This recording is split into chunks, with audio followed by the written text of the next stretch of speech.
రాత్రి కాలమందు చేరువచ్చిన మీ అందరికీ కూడా మన ప్రభువును మన రక్షకుడైన యేసుక్రీస్తు పేరట నా ప్రత్యేకమైన వందనములు మరి శుభాలు తెలియజేస్తూ ఉన్నాను. గాడ్ బ్లెస్ యు వాళ్ళందరికీ. మరి మనం అలాగే నిలబడి ఉండగా దేవుని వాక్యం చదువుకొని మనం ముందుకెళ్దాము. 86వ కీర్తన, 86వ కీర్తన తిప్పుదాము.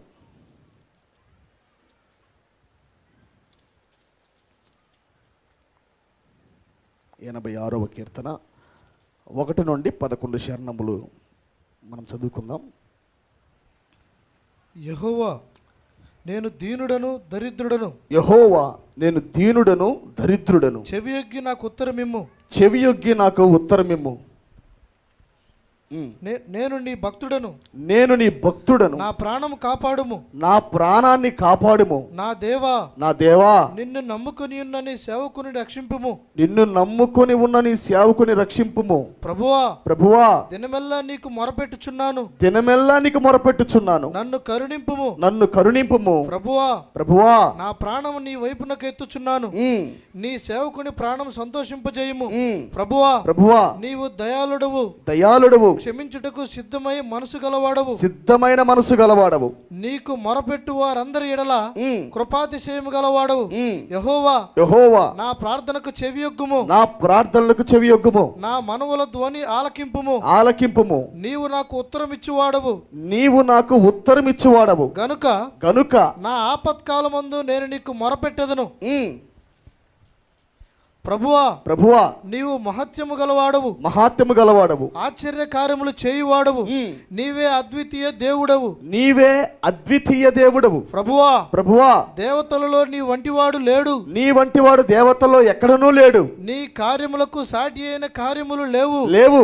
నీవు సృజించిన అన్ని జనులందరూ వచ్చి నీ సన్నిధిని నమస్కారము చేయుదురు, నీ సన్నిధిని నమస్కారము చేయుదురు, నీ నామమును గణపరచుదురు, గణపరచుదురు. యెహోవా, యెహోవా నేను నీ సత్యమును అనుసరించి నడుచుకొనున్నట్లు నీ మార్గమును నాకు బోధింపుము, నీ నామమునకు భయపడినట్లు నీ నామమునకు భయపడినట్లు నా హృదయమునకు ఏక దృష్టి కలుగు చేయుము, నా హృదయానికి ఏక దృష్టి కలుగు చేయుము. దాని ఇంగ్లీష్ చదువుతాను వినండి. టీచ్ మీ తై వే, నీ మార్గాన్ని నాకు బోధించుము.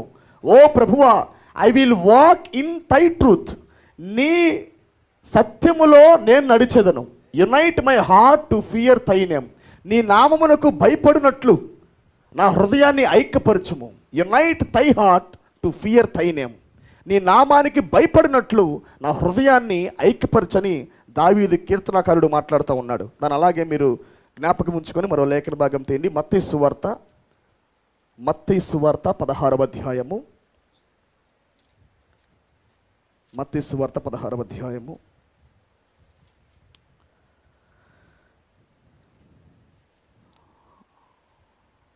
1 నుండి 4 వచనములు చదువుకుందాం. అప్పుడు పరిసయ్యులను సద్దుకేయులను వచ్చి ఆయనను శోధించుటకు ఆకాశము నుండి ఒక సూచన క్రియను తమకు చూపమని ఆయనను అడుగగా ఆయన ఇట్లనెను, సాయంకాలమున మీరు ఆకాశము ఎర్రగా ఉన్నది గనుక వర్షం కురియుదనియు, ఉదయమున ఆకాశం ఎర్రగాను మబ్బుగాను ఉన్నది గనుక నేడు గాలివాన వచ్చుననియు చెప్పుదురు కదా. మీరు ఆకాశము వైఖరి వివేచించి నెరుగుదురు గాని ఈ కాలముల సూచనలను మీరు వివేచింపలేరు, వివేచింపలేరు. వ్యభిచారులైన చెడ్డతరము వారు సూచక క్రియను అడుగుచున్నారు. అయితే యోనాను గుర్చిన సూచన క్రియే గాని మరి ఏ సూచన క్రియ అయినా వారికి కనుగ్రహింపబడదని వారితో చెప్పి వారిని విడిచి వెళ్ళిపోయాను. లేఖన నిమిత్తము మనం చిన్న ప్రార్థన చేసుకొని మనం ముందుకెళ్దాం. మహాపరిశుద్ధుడా, జీవం కలిగిన తండ్రి, జీవాధిపతి, నీకు వందనాలు ప్రభువా. ఈ రాత్రి కాలమందున అయినా దేవా నీ సన్నిధిలోకి సమీపించి ఉన్నాము తండ్రి. దేవా లేఖనం మేము చదివి ఉన్నాము నాయన, కానీ లేఖనమును బయలుపరచవాడు నీవే ప్రభువా. రాయబడిన వాక్యము సంపూర్ణంగా బయలుపరచబడితేనే ప్రభువా అయ్యా నీ మనసేంటో మాకు అర్థమైంది ప్రభువా, మా గమ్యం మాకు అర్థమైంది ప్రభువా. మీరే తేటగా మాతో మాట్లాడమని తండ్రి, వచ్చిన ప్రతి ఒక్కరిని దీవించమని నీ వశంలో పెట్టుకోమని ప్రభువా. మహిమ ఘనత ప్రభావాలు నీకు ఆరోపించుకుంటూ యేసుక్రీస్తు నామములో ప్రార్థించి అడిగి వేడుకుంటూ ఉన్నాము తండ్రి. ఏమనండి ఏమని ఈ మీ సీట్ మీరందరూ కూర్చోవచ్చండి. ప్రైజ్ ది లార్డ్, హల్లెలూయా. దేవునికి స్తోత్రం కలుగునుగాక. మరి ఈ రాత్రి కాలం మందు మరి కూడి వచ్చిన మీ అందరికీ కూడా మరొకసారి మన ప్రభువును మన రక్షకుడైన యేసుక్రీస్తు నామంలో నా యొక్క ప్రత్యేకమైన వందనాలు మరి శుభాలు తెలియజేస్తా ఉన్నాను. అందరూ సంతోషంగా ఉన్నారా? మరి ప్రభునందు ఆనందించారు అందరూ. ఆమేన్. మంచి ఆరాధన ప్రభు మనకు అనుగ్రహించాడు. హల్లెలూయా, ప్రైజ్ బి టు గాడ్. మరి ఈరోజు నేను మరి ఒక అంశాన్ని అయితే నేను తీసుకున్నాను. నిజానికి మరి దేవుడి యొక్క ప్రేరేపణ బట్టి మనం ముందుకెళ్దాం. దాన్ని ముగించాలో లేదా కొనసాగించాలో అన్నది దేవుడే వచ్చి నాకు సహాయం చేయాలి. మరి దేవుడు మన మీద కనికరాన్ని చూపాలి. ఆమేన్. అందరూ సిద్ధపడి వచ్చారా? సిద్ధపడి రావటం అంటే అర్థం ఏంటి? వాక్యం ప్రకటిస్తాం కాబట్టి వాక్యానికి తగినట్టుగా మనము ప్రిపేర్ అయ్యి వచ్చేయాలి. ఓకేనా? టైము అన్నిటి మనం సిద్ధపరచుకొని మనము మందిరానికి రావాల్సి ఉంది పిల్లారా. అందరూ సంతోషమేనా? హల్లెలూయా. మరి మనము తిరిగి వాక్యంలోకి వెళ్ళిపోదాం. మనము చూడండి, చదవబడిన లేఖన భాగాన్ని మనం గమనించినప్పుడు మన ప్రవక్త ఇదే వచనములు తీసుకొని 86వ కీర్తన అలాగే మత్తయి సువార్త 16వ అధ్యాయమును తీసుకొని కాలమును అలాగే సూచనను ఐక్యపరచుట అనే వర్తమానం ప్రకటించాడు ఆయన. కాలాన్ని అలాగే సూచనను ఐక్యపరచుట. ఏ కాలం అంటే ఇది? కాలము వేరుగా కాదు, సూచన వేరుగా కాదు. కాలము దేనితో గుర్తించబడిద్ది అంటే సూచనతో గుర్తించబడిద్ది. ఆమేన్. ప్రవక్తలకి ఒక కాలం ఉన్నది, దానికి తగిన సూచన ఉన్నది. మీరు చెప్పొచ్చు, ఓడ అనగానే నోవాహ్ అంటారు మీరు, అవునా? ఎర్ర సముద్రం అనగానే మోషే అంటాం మనము. యోర్దాన్ అనగానే జాషువా అంటాం మనము. ప్రామిస్ ల్యాండ్ అనగానే దేవుడే స్వయముగా దిగివచ్చి జాషువాలో నుండి ఆయన షీలోహు ప్రాంతంలో నుండి ఆయన స్వాస్థ్యాలు పంచరని మనం మాట్లాడుతూ ఉంటాం. అంటే ప్రతి ప్రవక్త కూడా ఆ కాలంలో ఉన్న సూచన బట్టి గుర్తించబడతా ఉంటాడు. జంతు రక్తాలతో యాజకులు గుర్తించబడ్డారు, టబర్నికల ద్వారా. ఆమేన్. గొర్రెల రక్తము ద్వారా, మేకల రక్తము ద్వారా 4000 సంవత్సరములుగా పరిశుద్ధులు మరి గుర్తించబడుతూ వచ్చారు. ప్రవక్త అంటాడు ప్రతి కాలంలో కూడా సూచన ఇవ్వబడతా ఉన్నది. ప్రతి కాలంలో కూడా ప్రవక్త రావటము, సూచన ఇవ్వటము, ఆ సూచనను చూపిస్తూ వాక్యం ప్రకటించి దాన్ని నమ్మునట్టుగా చేయటమే ప్రవక్తల పని. ఆమేన్. అయితే ఇక్కడ సద్దుకయ్యులు వచ్చి యేసుక్రీస్తును ఒక సూచన అడుగుతున్నారు. ఆమేన్. సూచన అడుగుతూ ఉన్నారు. అప్పుడు దేవుడు అంటాడు, వ్యభిచారులైన చెడ్డతరం వారు సూచన అడుగుతున్నారు. యోనాను గూర్చిన సూచన గాక మరి ఏదీ లేదని చెప్పాడు ఆయన. ఆమేన్. యోనాను గూర్చిన సూచన గాక మరేది కూడా మీకు ఇవ్వబడలేదని చెప్పాడు. నిజానికైతే వాళ్ళ మైండ్ ఎలాగున్నదంటే, ఆకాశంలో కదులుతున్న మబ్బులు బట్టి, ఆకాశంలో జరుగుతున్న వింతలు బట్టి సాయంకాలం ముందు వర్షం కురబోతుందని చెప్పగలరు. ఆమేన్. గాలి ఇలా వస్తుంది కాబట్టి బహుశా కొన్ని గంటల తర్వాత ఒక ఏమంటారు, ఒక గాలి తుఫాను రాబోతుందని చెప్పగలరు. అంటే వాతావరణాన్ని పసిగట్టి, ఆ సూచనను వాళ్ళు పసిగట్టి ఈ భూమి మీద ఏం జరుగుతుందో చెప్పగలుగుతున్నారు వాళ్ళు. అంటే they are in the carnal mind. కాలంలో జరుగుతున్న సూచనలు బట్టి, కాలంలో జరుగుతున్న వాతావరణ మార్పిడి బట్టి, కాలంలో రాబోతున్న కొన్ని వాటిని చెప్పగలుగుతున్నారు వాళ్ళు. కానీ భూమి మీదకి తీసుకొని రాబడుతుంది ఏంటంటే, నీవు గుర్తుపట్టాల్సింది క్రీస్తుని నిత్యత్వపు సూచనలు బట్టి. ఆమేన్. సృష్టిలో జరుగుతున్న సూచనలు బట్టి కాదు, కానీ వాక్యంలో నుండి మనం క్రీస్తుని గుర్తుపట్టాలా. ఆమేన్. అసలు అక్కడ నిలబడిన క్రీస్తే జనులకు సూచన. అక్కడ నిలబడిన యేసు క్రీస్తే ఆ కాలానికి సూచన. ఆమేన్. ఈ కాలానికి ప్రవక్త సూచన, వెళ్ళిపోయాక ఇప్పుడు మనమే సూచన. కాలము వధువు, కాలము వధువు, అవునా? 7 సంఘ కాలాల్లో ఉన్నాయి, వాటికి సంస్కర్తలు ఉన్నారు. ప్రతి సంస్కర్త ఆ కాలానికి సూచన. ప్రవక్త అంటాడు, దీపస్తంభం వెళ్ళిపోయిందంటే ఆటోమేటిక్గా ఆ గడియ వర్తమాన ప్రభావం తగ్గిపోతుందని అర్థం. ఇంకా వర్తమానికుడు రాబోతున్నాడు అని అర్థం. ఆమేన్. ఇప్పుడు ప్రవక్త వచ్చాడు, ఆయన ప్రసంగాలు ఆయన చెప్పాడు, సంఘాన్ని మరి సమకూర్చడానికి తగిన వర్తమానములు ఇచ్చాడు, ఆయన వెళ్ళిపోయాడు. కానీ స్టిల్ మేఘము భూమి మీదే ఉన్నది. కాలాన్ని సూచనను ఐక్యపరిచే ఆమేన్ యేసుక్రీస్తు భూమి మీద ఉన్నాడు ఇప్పుడు. హల్లెలూయా. ఇప్పుడు ఎలా వధువు కాలం అని చెప్పగలమంటే ఎలా చెప్పగలం చెప్పండి? కాలము తగినట్టుగా మన సూచన ఉంటే చెప్పగలము. కాలము తగినట్టు సూచన. ఇంకో మాట చెప్పాలంటే జంతు రక్తాలు మొత్తం ముగిసిన తర్వాత విమోచించేవాడు వచ్చాడు కనుక అది సూచనగా ఉన్నది.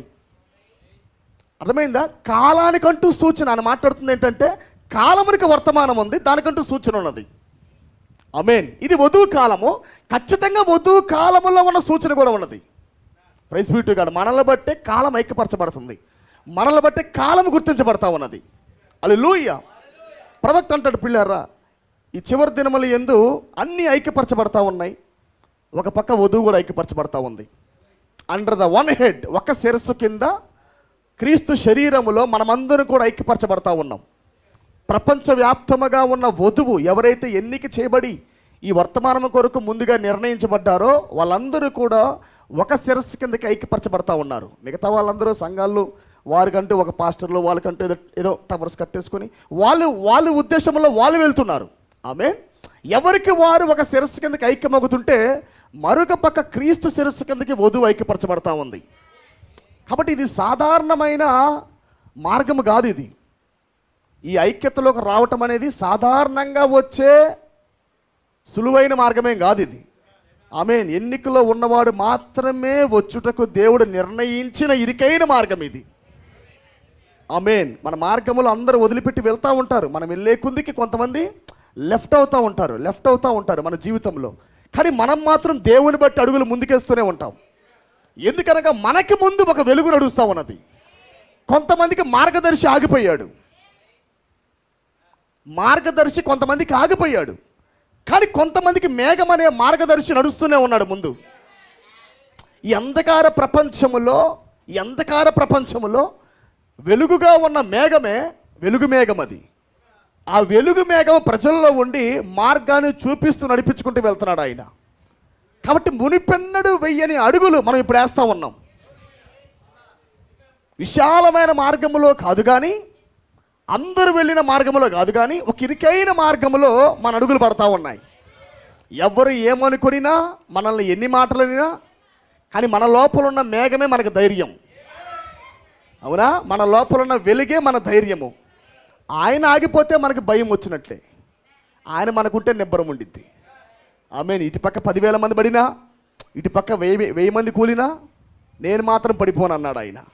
ఎందుకని అంటున్నాడు? లోపల మేఘాన్ని కలిగి ఉన్నాడు కనుక. హల్లెలూయా. కాబట్టి 7వ ముద్ర కింద వధువంతా ఐక్యపరచబడతా ఉంది. దేన్ని బట్టి? ఏ ముద్ర కింద? 6 ముద్రల కింద కాదు కానీ 7వ ముద్ర కింద ప్రపంచవ్యాప్తంగా ఉన్న వధువు ఐక్యపరచబడతా ఉంది. ఆమేన్.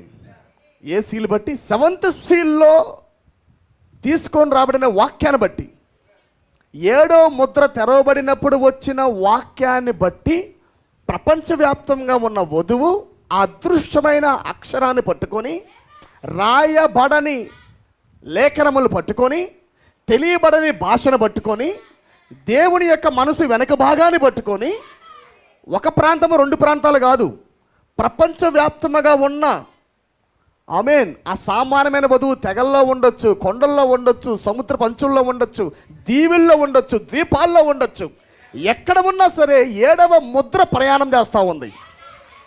ఎందుకు? ఆయన కిందకి లాక్కోవడానికి. అవునా?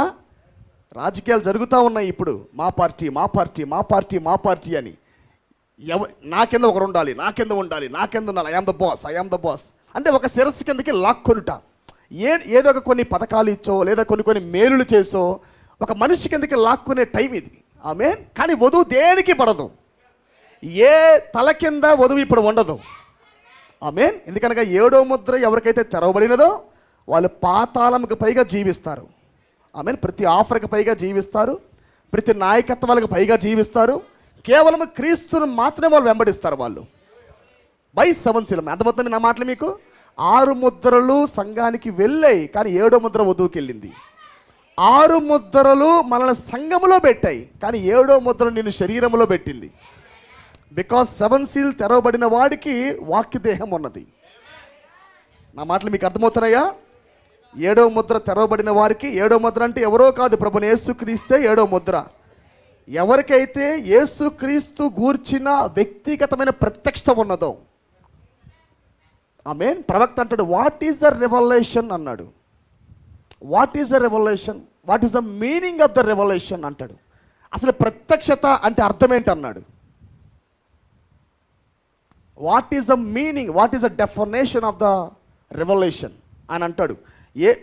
ప్రత్యక్షత యొక్క అర్థం ఏమిటంటే యేసుక్రీస్తు యొక్క, చెప్పాలి, యేసుక్రీస్తుని వ్యక్తిగతంగా ఎరగటమే ప్రత్యక్షత అన్నాడు.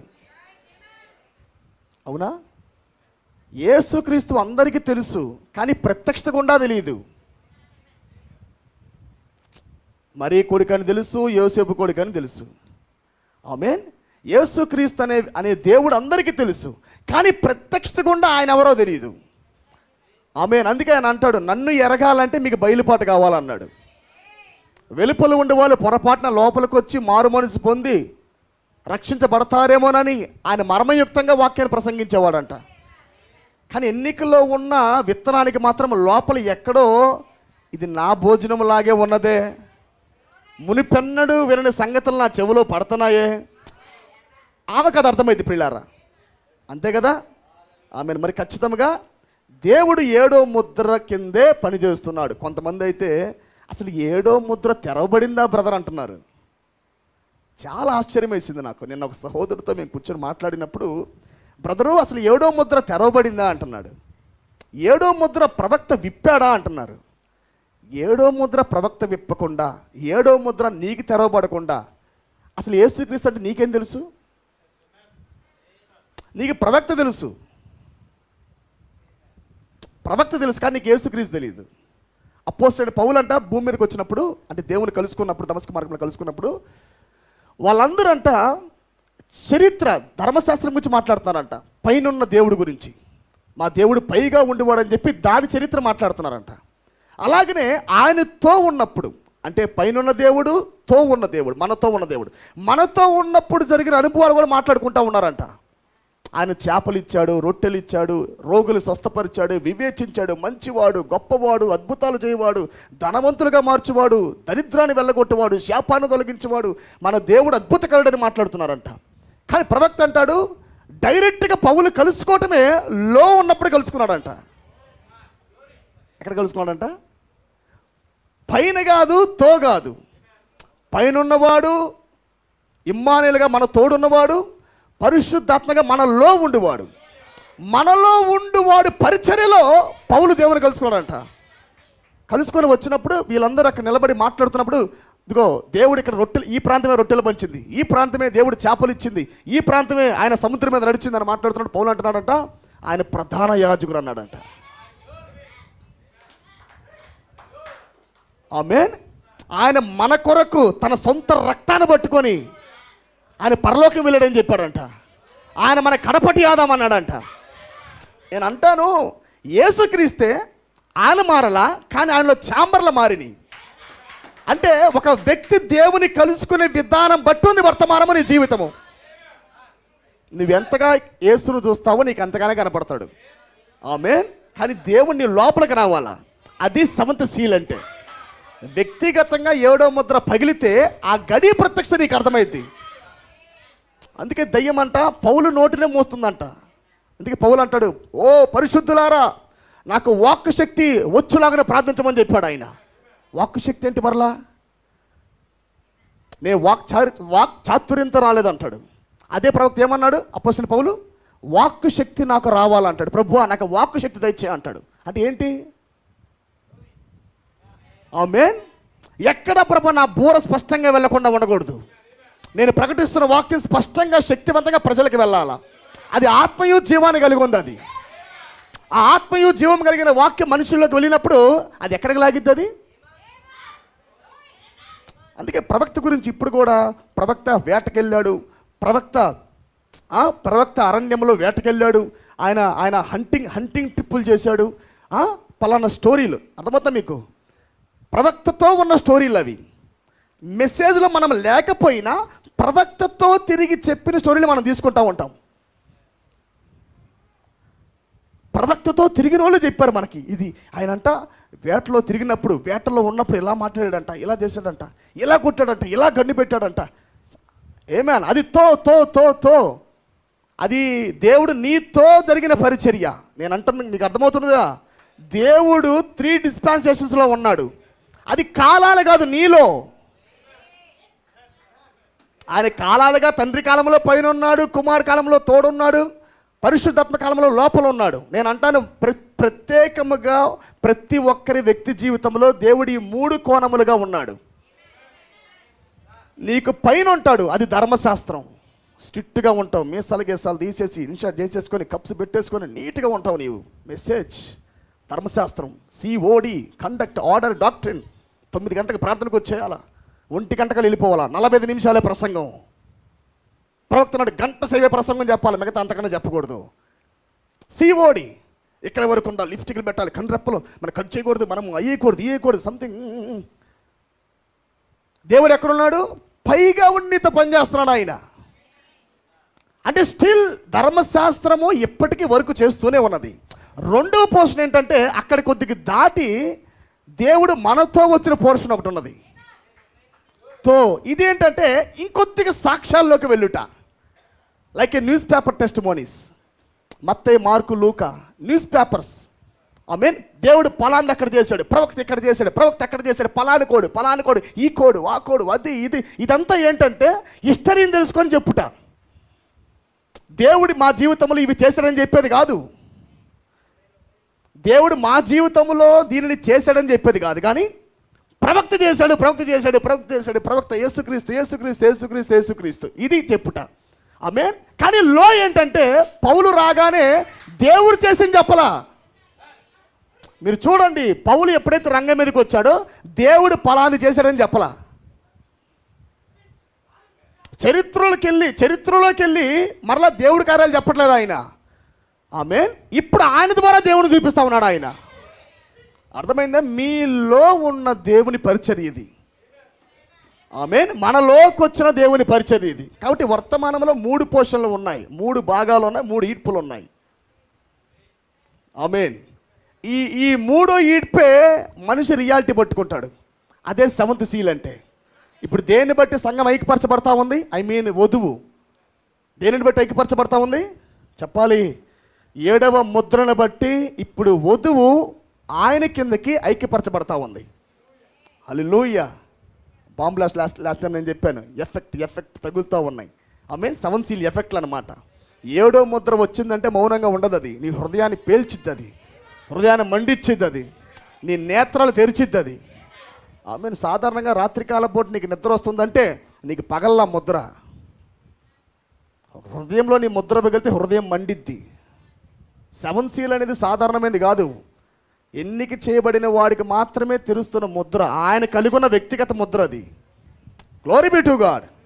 ఓకే, ఈరోజు నేను మరి దాని గుండా వెళ్ళడానికి ప్రయత్నిస్తున్నాను. కాకపోతే ఇంకొద్దిగా మరొక దాన్ని నేను ముడివేయడానికి ఇష్టపడుతున్నాను. 7వ ముద్ర కింద ఐక్యపరచబడుతున్న వధువు ఎలా ఐక్యపరచబడిద్దంటే, మరి ఆమె 5 వస్త్రములు గుండా ప్రయాణం చేసిద్ది. ఓకే, 5 గార్మెంట్స్, 5 వస్త్రములు గుండా ఆమె తన జీవితాన్ని కొనసాగించడం ప్రారంభిస్తుంది. ఇప్పుడు మన జీవితంలో కూడా 5 వస్త్రముల యొక్క మార్గం ఉన్నది. ఆమేన్. చూద్దామా కొన్ని విషయాలు మనము. ఆమేన్. దేవుడు ఒక వ్యక్తిని ఎన్నుకున్నప్పుడు ఖచ్చితంగా ఈ 5 వస్త్రాలు తన జీవితంలో మారుస్తాడు. గార్మెంట్స్ అంటే స్థితిని మార్చుట, ఒక పొజిషన్లో నుండి మరో పొజిషన్లోకి పెట్టేదే గార్మెంట్స్ యొక్క మార్పిడి. మనం ఈరోజు కొన్ని విషయాల పట్ల గమనిద్దాం పిల్లారా. Are you happy to be here? అందరు సంతోషంగా ఉన్నారా? గట్టిగా చప్పట్లు కొట్టండి ఒకసారి. ప్రభునామని కనపరుద్దాం మనము. హల్లెలూయా. ఓకే, నాతో కలిసి ఆదికాండం వైపు తిప్పాలని కోరుతున్నాను నేను. ఆదికాండము సాధ్యమైనంత వరకు నేను దీనిని త్వరితముగానే నేను మీకు వీటిని బోధిస్తాను. నేను జాగ్రత్తగా వినండి. ఆదికాండము 40వ అధ్యాయము.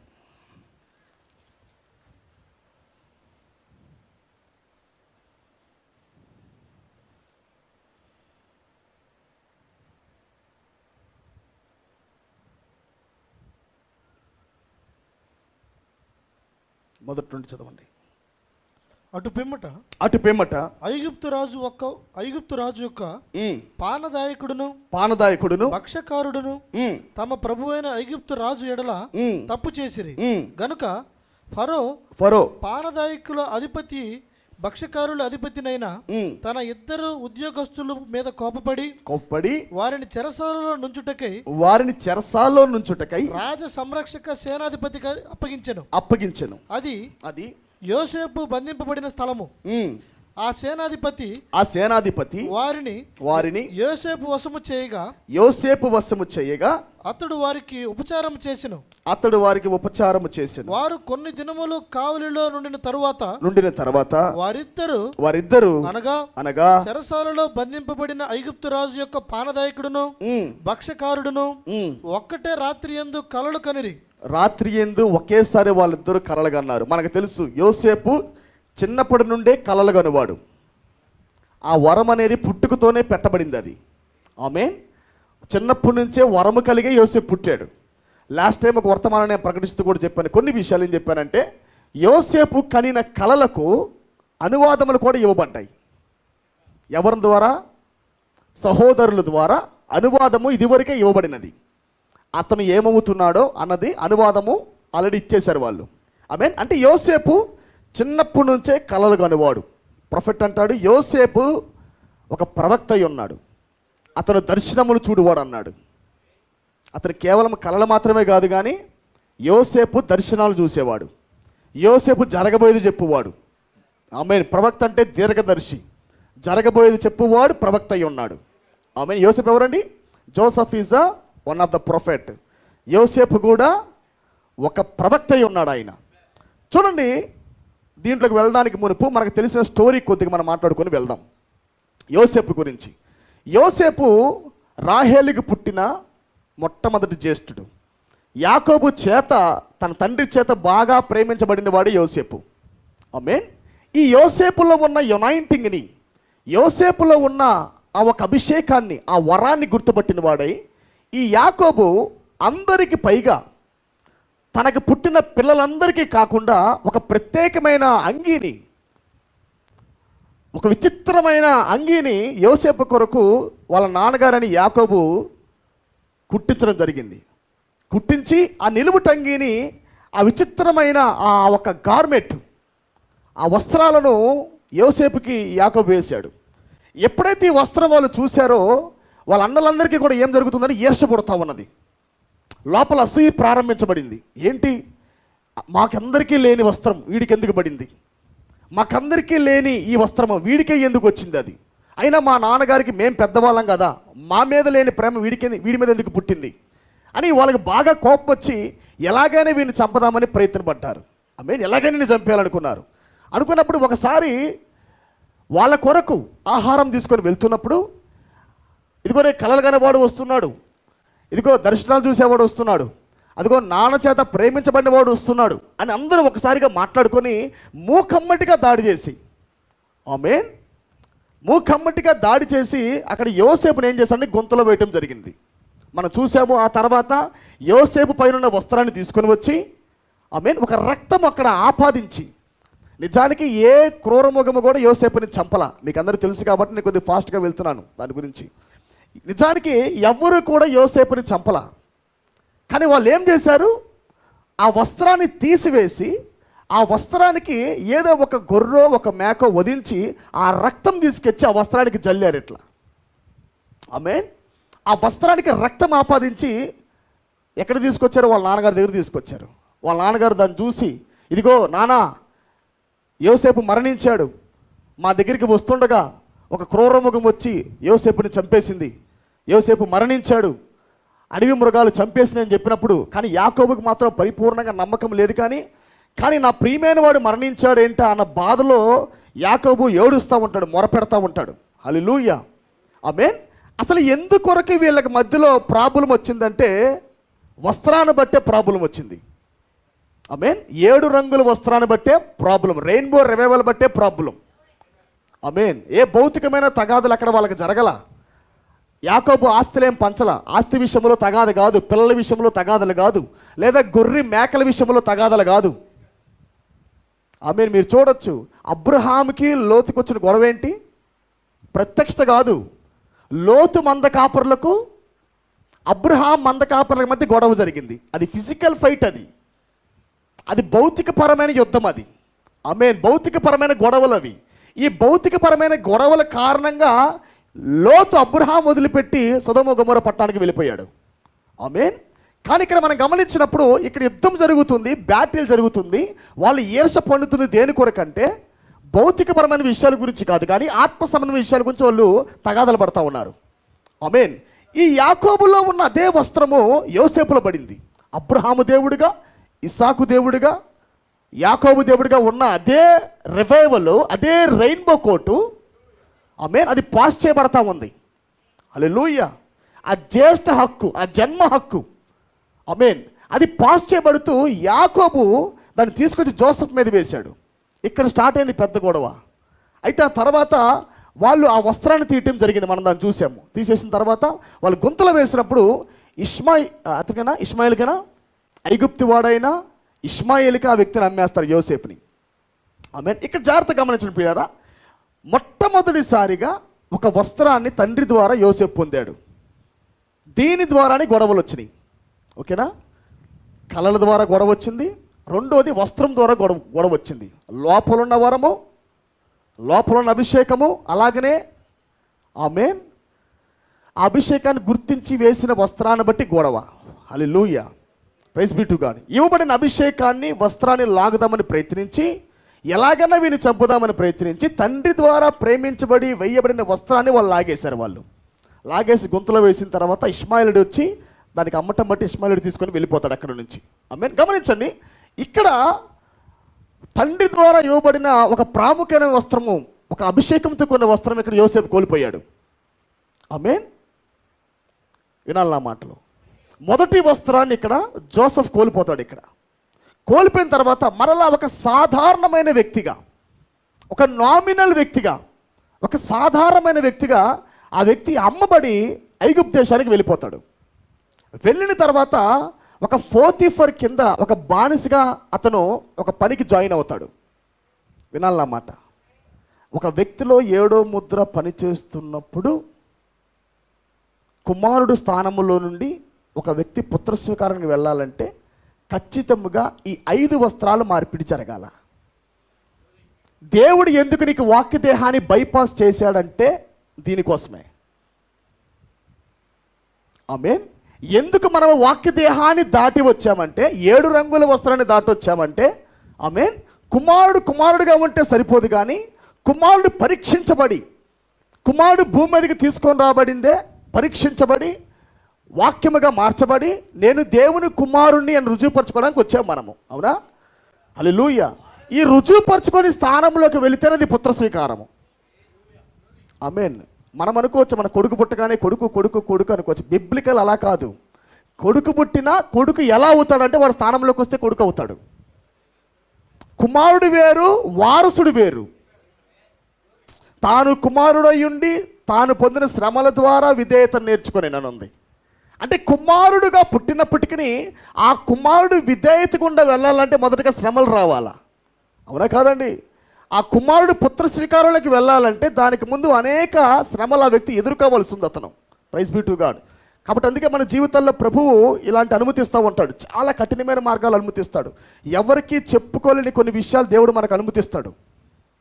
ఆమేన్. ఎవరికి చెప్పలేని కొన్ని విషయాలు దేవుడు మన జీవితంలో పెడతాడు. కొన్ని బలహీనతలు పెడతాడు, కొన్ని ఇబ్బందులు పెడతాడు, కొన్ని శ్రమలు పెడతాడు, కన్నీటి రోదనలు పెడతాడు, రాత్రంతా ఏడ్చే కొన్ని విధానాలు పెడతాడు. ఆమేన్. ఇవన్నీ పెట్టి ఎవరికో చెప్పమని కాదు అది.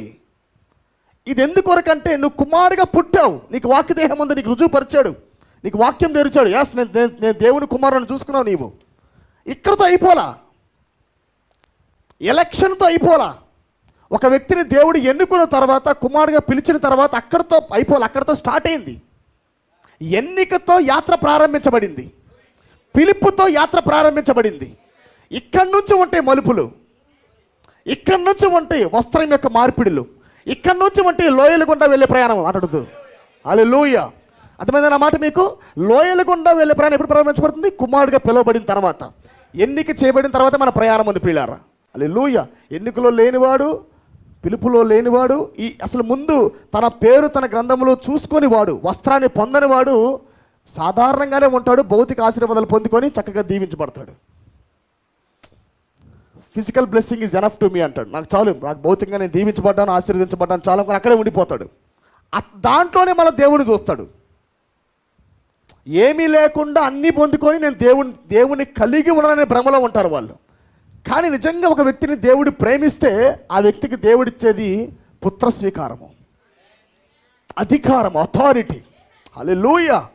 కాబట్టి కుమారుడిగా ఉండటం వేరు, వారసత్వంలోకి వెళ్ళటం వేరు, పుత్ర స్వీకారం వేరు. పిల్లారా గమనిద్దాం, చూడండి. మొదటి వస్త్రము యోసేపు నుంచి లాగివేయబడిన తర్వాత ఇప్పుడు పోతీఫర్ ఇంటిలో ఇప్పుడు మరో వస్త్రం ధరించాడు ఆయన. అవునా?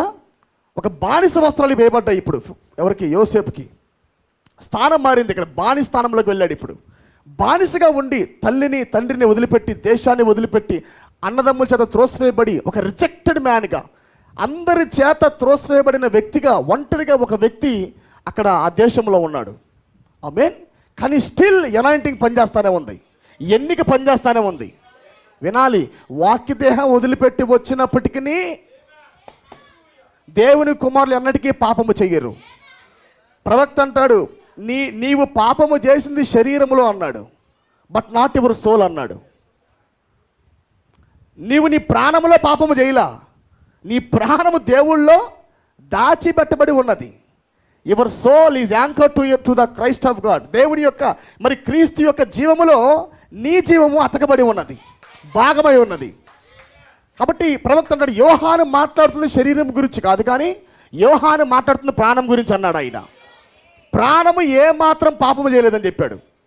అవునా కాదా? సమరి స్త్రీ ఏమంటుంది? ప్రభువా నేను పాపిని ప్రభు అంటుంది. కానీ ఆయన ఏమంటున్నాడు? నువ్వు పాపివి కాదు అంటున్నాడు ఆయన.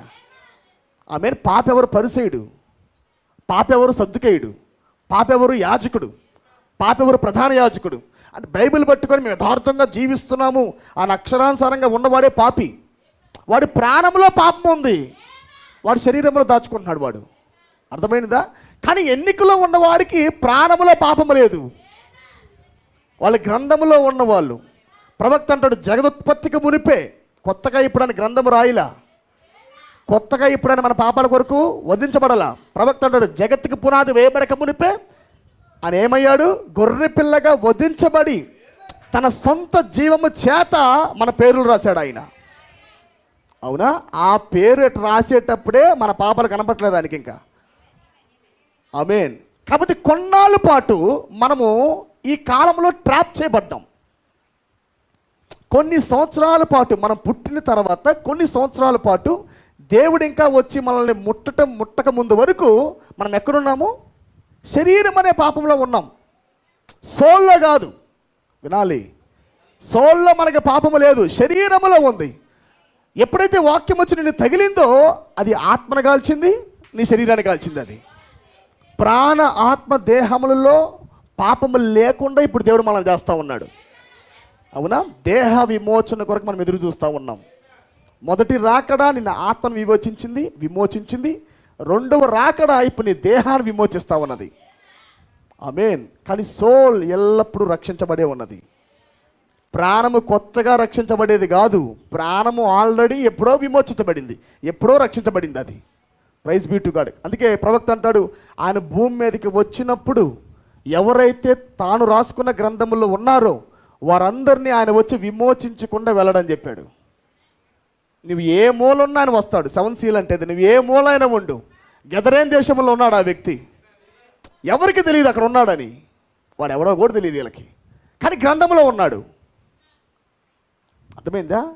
శరీరంలో పాపం ఉంది, దెయ్యాలు బట్టి ఉన్నాయి, శరీరంలో పాపం ఉంది, కానీ ఆత్మలో ఏం లేదు, సోల్లో ఏం లేదు. రాత్రంతా ప్రయాణం చేశాడు ఆయన. రాత్రంతా దేవుడే ప్రయాణం చేసి తన యొక్క ఏమంటారు, తన సమయాన్ని వెచ్చించి ఆ ప్రాంతానికి వెళ్ళాడు ఆయన. వెళ్ళి గెదరేన్ దేశంలో ఉన్న వ్యక్తిని దేవుడు విమోచించాడు. అది గొప్ప ప్రణాళిక అంటే పిల్లారా. హల్లెలూయా. కాబట్టి మొదటిగా మనం ఎన్నిక చేయబడ్డాము, మనకంటూ వాక్య దేహం ఉన్నది, మనము దాన్ని దాటి వచ్చామన్నది మొదటిగా మనకు అర్థమైంది. అది ఆమేన్. ఇంకొక మాట చెప్పాలంటే ఈ గడియ ప్రత్యక్షతను బట్టి మాత్రమే మనం ఇప్పుడు సపరేట్ చేయబడతా ఉన్నాం. గొంతులో మనం తోయబడుతుంది ఏ విషయంలో బట్టి? By the hour revolution. గడియ ప్రత్యక్షతను బట్టి మాత్రమే ఎన్నిక చేయబడిన వధువు ఇప్పుడు ఏర్పాటు చేయబడతా ఉన్నది. ఆమేన్. ఏర్పాటు చేయబడిన తర్వాత నెక్స్ట్ ప్రాసెస్ ఏమిటంటే బానిస వస్త్రాలు ధరించుట. మరలా బానిస వస్త్రాల విమోచన జరిగిపోతే ఇదేంటి బ్రదరు, విమోచించబడ్డామని నువ్వే అన్నావు, విమోచించబడ్డామన్నావు, గ్రంథాన్ని దేవుడు తెచ్చాడన్నావు. దేవుడు గ్రంథాన్ని తెచ్చాడు, నేను విమోచించాడు, అదంతా వాస్తవమే. కానీ కాలంలో ఆ గ్రంథపు స్థాయికి నువ్వు రావాలా? తాను కుమారుడయ్యుండి విమోచించేవాడు భూమి మీదకి వచ్చాడు. విమోచించేవాడు భూమి మీదకి వచ్చి ఆయన పొత్తిగుడ్డలతో చుట్టబడ్డాడు. ఏ వస్త్రాలు అవి? పొత్తిగుడ్డలు. ప్రవక్త అంటాడు, పెద్దవాడికి మాత్రమే ఫైన్ లెనిన్ క్లాత్స్ వేస్తారు, చిన్నపిల్లవాడికి కద్దరు సొక్కాలు వేయరు, లెనిన్ క్లాత్స్ వేయరు. ఆయన ఎక్కడ చుట్టబడ్డాడంట? పొత్తిగుడ్డలు. ఏ గుడ్డలు అవి? అవి ఎటువంటి వస్త్రములు అవి? ఆమేన్. కాడి, మనము జంతువులకి, అది ఎద్దులకు భారం మోయటానికి దానికి ఏమంటారు వాటి భుజాల మీద కడతారు దాన్ని. ఆమేన్. ఎద్దులకు కట్టే ఆ వస్త్రాలు దేవుడు ధరించుకున్నాడు, దాంతో చుట్టారు ఆయన్ని, పొత్తిగుడ్డలతో చుట్టబడ్డాడు ఆయన. Praise be to God. ఏది విమోచకుడు వచ్చి అలాగ చుట్టబడటం ఏంటి? ఇంకో మాట చెప్పనా, యేసుక్రీస్తు భూమి మీదకి తీసుకొని రాబడినప్పుడు అసలు ఆయన ఏమీ చేయకుండా మౌనంగా ఉండినా విమోచన జరిగిపోయింది. రే రాత్రికి రాత్రే ప్లేట్ అంతా మార్చి అందరిని వ్యతిరేకం చేసి సిలువుకి ఎక్కాలంటే దెబ్బకి అయిపోయింది. కానీ ప్రవక్త అంటుంది ఏంటంటే, అసలు యేసుక్రీస్తు పుట్టిందే ప్రతి ఒక్కరికి మాదిరిగా ఉండటానికి. ఆదికాండం మొదలుకొని రక్షించబడబోతున్న, ఎత్తబాటులోకి వెళ్ళబోతున్న ప్రతి ఒక్కరికి మాదిరిగా ఉండాలి ఆయన. ఆమేన్. అందుకే ప్రవక్తలు బాగా జీవించి ఏడుస్తూ ఏడుస్తూ ఏడుస్తూ ఏడుస్తూ, ఏంటి ప్రభు మాకు ఈ బాధలు, ఈ శ్రమలు, ఇబ్బందులు ఏంటి ప్రభు అంటే, వీటన్నిటికీ నేను క్యాప్ పెడతానని చెప్పాడు ఆయన. ఇవన్నీ నా జీవితంలో జరగబోతున్న ఛాయలే. ఛాయకే నీకు అలాగుంటే రియాలిటీ ఎలా ఉండబోతుంది చూడన్నాడు. ఆమేన్. అందుకే ప్రొఫెట్ అంటాడు, మనము జీవిస్తూ నడుచుకుంటూ వెళ్ళిపోతున్నప్పుడు చరిత్రలో ఉన్న ఛాయ మన వైపు చూస్తుంది అన్నాడు. నా మాట మీకు అర్థమైందా? రియాలిటీ జీవిస్తూ వెళ్తున్నప్పుడు ఛాయ ముందుండిద్దా, రియాలిటీ ముందుండిద్దా? పాత నిబంధన ఏంటి, కొత్త నిబంధన? రియాలిటీ వెళుతూ ఉంటే పాత నిబంధన అనే ఛాయ రియాలిటీని చూస్తూ ఉంది. నా మాట పట్టుకోవాలి. మన జీవితంలో రియాలిటీ నెరవేర్చబడతా ఉంటే పాత నిబంధన కొత్త నిబంధనల రెండిట్లో రాయబడిన ఛాయలు మనల్ని చూస్తూ ఉన్నాయి. అందుకే ప్రవక్త జీవితం మీరు చూడండి, ప్రతి వర్తమానము కూడా ఆయనలో జరిగినది చెప్పడానికి ఛాయల్లోకి వెళ్తాడు. వాటిని బట్టి అంశాన్ని తేడా ఆయన.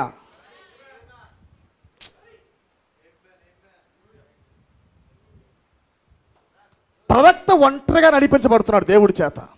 అతనిలో జరుగుతున్న మలుపే అతను వెనక్కి తిరిగి చూసినప్పుడు, ఇప్పుడు దాకా వింటిని కానీ ఇప్పుడు చూస్తున్నా అన్నాడు యోబు. ఆహా, అంటే నాలో జరగబోయేది అంటే ఇదివరకు యోబులో జరిగింది. ప్రతి వర్తమానం అంటే ఆయన చెప్పిన ప్రతి వర్తమానము కూడా ఆయన జీవితంలో జరుగుతుందే, వెనక్కి తిరిగి చూడగా ఛాయ ఆయన చూస్తూ ఉంది. అందుకే గమనించండి, కొన్నిసార్లు ప్రవక్త జీవితంలో జరుగుతున్న కొన్ని సన్నివేశాలు పితరుల జీవితాల్లో కూడా ఉండవు. డోంట్ టేక్ దిస్ కాంట్రవర్షియల్ అంటాడు. దయచేసి మీరు దీన్ని మరి విరుద్ధ భావంగా తీసుకోవద్దు. ఆమేన్. అది జరిగినా జరగకపోయినా, అది ఉండినా ఉండకపోయినా అంటాడు ఆయన. పితరుల జీవితాల్లో అది ఉండినా ఉండకపోయినా, జరిగినా జరగకపోయినా, కానీ నాకు జరిగింది కాబట్టి అది అబ్సల్యూట్ అంటాడు. కరుడిని పిలుస్తుంది అంటూ ఉంటాడు ఆయన. అవునా? కొన్ని సన్నివేశాలు పిల్లారా పితరుల జీవితాల్లో జరగవు, కానీ మనలో ఉంటాయి. అందుకే ఫెయిత్ ఎప్పుడు పర్ఫెక్ట్ అయిద్దంటే, ఆధారం ఉన్నప్పుడు పర్ఫెక్ట్ కాదు అది. మనలో జరిగింది ఆల్రెడీ వెనక ఉంటుంది, ఆధారం కాదు అది. అది ఫెయిత్ కాదు అది. మరలా చెబుతున్నాను నేను, హల్లెలూయా. మనలో జరుగుతున్నది ఆల్రెడీ జరిగిపోయింది అనుకో, అరే అక్కడ జరిగిందే నాకు జరిగింది అన్నది ఆల్రెడీ నిరీక్షణ ఉంది, దానికి ఆధారం ఉంది. కానీ మనలో జరిగింది ఎవరిలో జరగలేదు అనుకో, అది నిరీక్షణకు ఆధారం లేని విశ్వాసం. అది పర్ఫెక్ట్ ఫెయిత్ అంతే. అవునా? మరి అలాంటిది, మరీ ఫెయిత్ ఎలాంటిది? మరీ ఫెయిత్ ఎలాంటిది? కన్యక గర్భం ధరించి కుమారుని కరును. అసలు మునిపెన్నడు కన్యక గర్భాన్ని ధరించలా. నిరీక్షణకు ఆధారమే లేదు. అంటే ఆమె కలుగున్న విశ్వాసానికి, ఆ పదార్థమునకు అసలు ఛాయ లేదు. There is no shadow of this faith. ఈ పర్ఫెక్ట్ ఫెయిత్కి, ఈ యొక్క ఇరుకైన మార్గంలో వేస్తున్న మన అడుగులకు వెనకాల షాడో లేదు ఇంకా. ఆమేన్. నా మాట అర్థమవుతున్నాయా? హల్లెలూయా. చరిత్రలో జీవించిన వారి జీవితములే నిజానికి చాలా ఉన్నతమైనవి. ఆమేన్.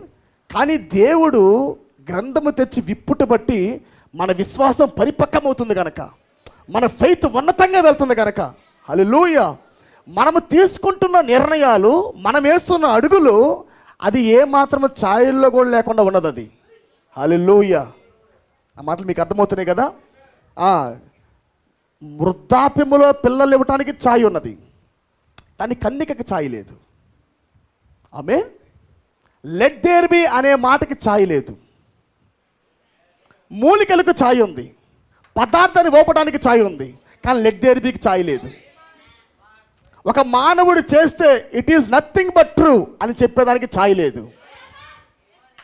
అంటే మన నడకకు వెనకాల నీడలు లేవు, మన అడుగులే చాలా. అందుకే ప్రవక్త అంటాడు, ఇప్పుడు ప్రయాణం చేస్తున్న ఫెయిత్ ఏంటంటే పర్ఫెక్ట్ ఫెయిత్, ర్యాప్చరింగ్ ఫెయిత్. ఇది బ్రైడేజ్కి దేవుడిచ్చిన ఫెయితే ర్యాప్చరింగ్ ఫెయిత్.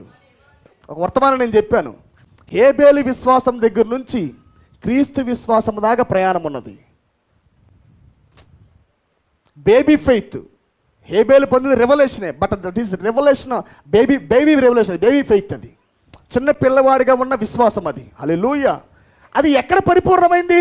క్రీస్తులో పరిపూర్ణమైంది. కాలాల గుండా విశ్వాసం ప్రయాణం చేస్తూ చేస్తూ వచ్చి, ఆమేన్, విశ్వాసానికి కర్తగా చూపించింది ఎవరంటే క్రీస్తే. ఆమేన్. ఇప్పుడు మరలా ఎఫ్ఎస్ నుంచి ప్రారంభించబడి ఇప్పుడు మనలో అదే ఫెయిత్ పర్ఫెక్ట్ అవుతా ఉంది. అర్థమైందా? విశ్వాసము పుట్టితే సరిపోదు, ప్రపంచం నీకు తాగితే సరిపోదు. Not only pulling the word from the different atmosphere, not only pulling the word from the invisible atmosphere. Amen. నువ్వు ఎప్పుడైతే 100% అనువాదన పొంది నీ లోపలికి లాక్కొని జీవిస్తావో అప్పుడు అది నెరవేరిపోయినట్టు.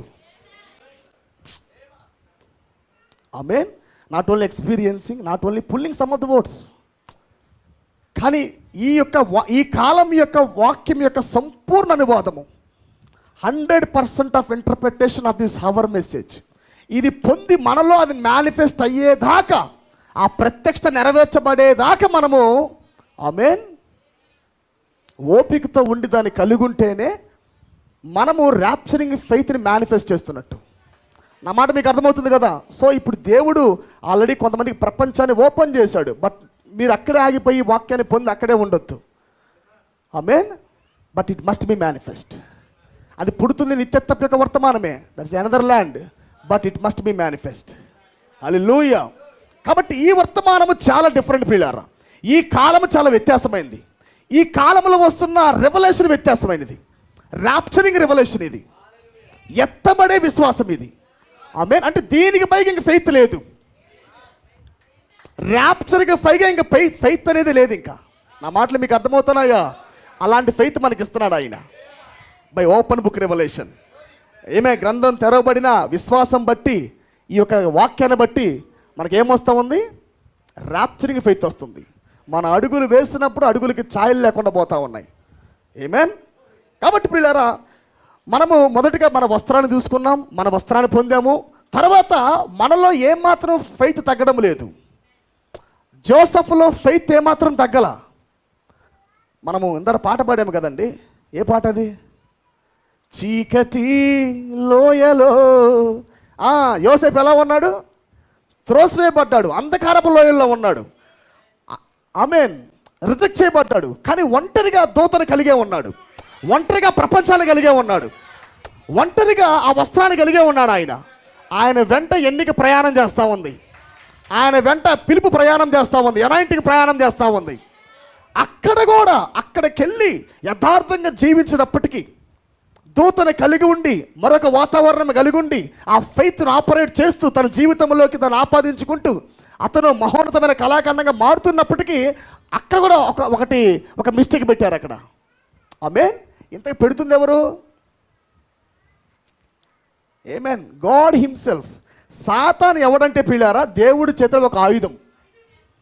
తన కుమారుణ్ణి తన స్థానంలోకి తెచ్చుటకు దేవుడు వాడుతున్న ఆయుధమే సాతాను. అర్థమైందా? నేను లోయలో వేసింది ఎవరు? ఎవరు? అబ్బా, గ్లోరీ బీ టు గాడ్. పాపము చేయడానికి మునిపే విమోచన గ్రంథం రాశాడంట. అంటే రేపు అన్నకు చేపించేది ఎవరు? అర్థమైనదా? మొత్తము దేవుడి వశంలోనే ఉన్నది. అందుకే ప్రవక్త అంటాడు, నీవు నీ స్థానం ఎరిగినప్పుడు ఆ మాయనగా మారును అన్నాడు ఆయన. దేవుడి చేతిలో వాడు ఒక ఆయుధం. నన్ను పరిపూర్ణము చేయడానికే వాడు నా మీదకి మొదలుపడ్డాడు. అర్థమైనది? హల్లెలూయా.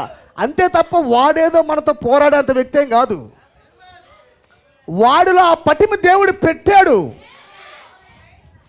నా కొడుకు ఊరికే రాకూడదు నా స్థానంలోకి, రుజువుపరిచి తెస్తారా, కొద్దిగా పాతాళం తెరుచుకో అన్నాడు. అర్థమైనదా? నా ఈ పాతాళం తెరిచింది ఎవరి కొరకంట? మనల్ని పరిపూర్ణ చేయడానికి తెరిచాడు ఆయన. కాబట్టి మన జీవితంలో కొద్దిగా వాడు వచ్చి డిస్టర్బ్ చేస్తున్నాడు అంటే దానికి కారణం మన దేవుడే.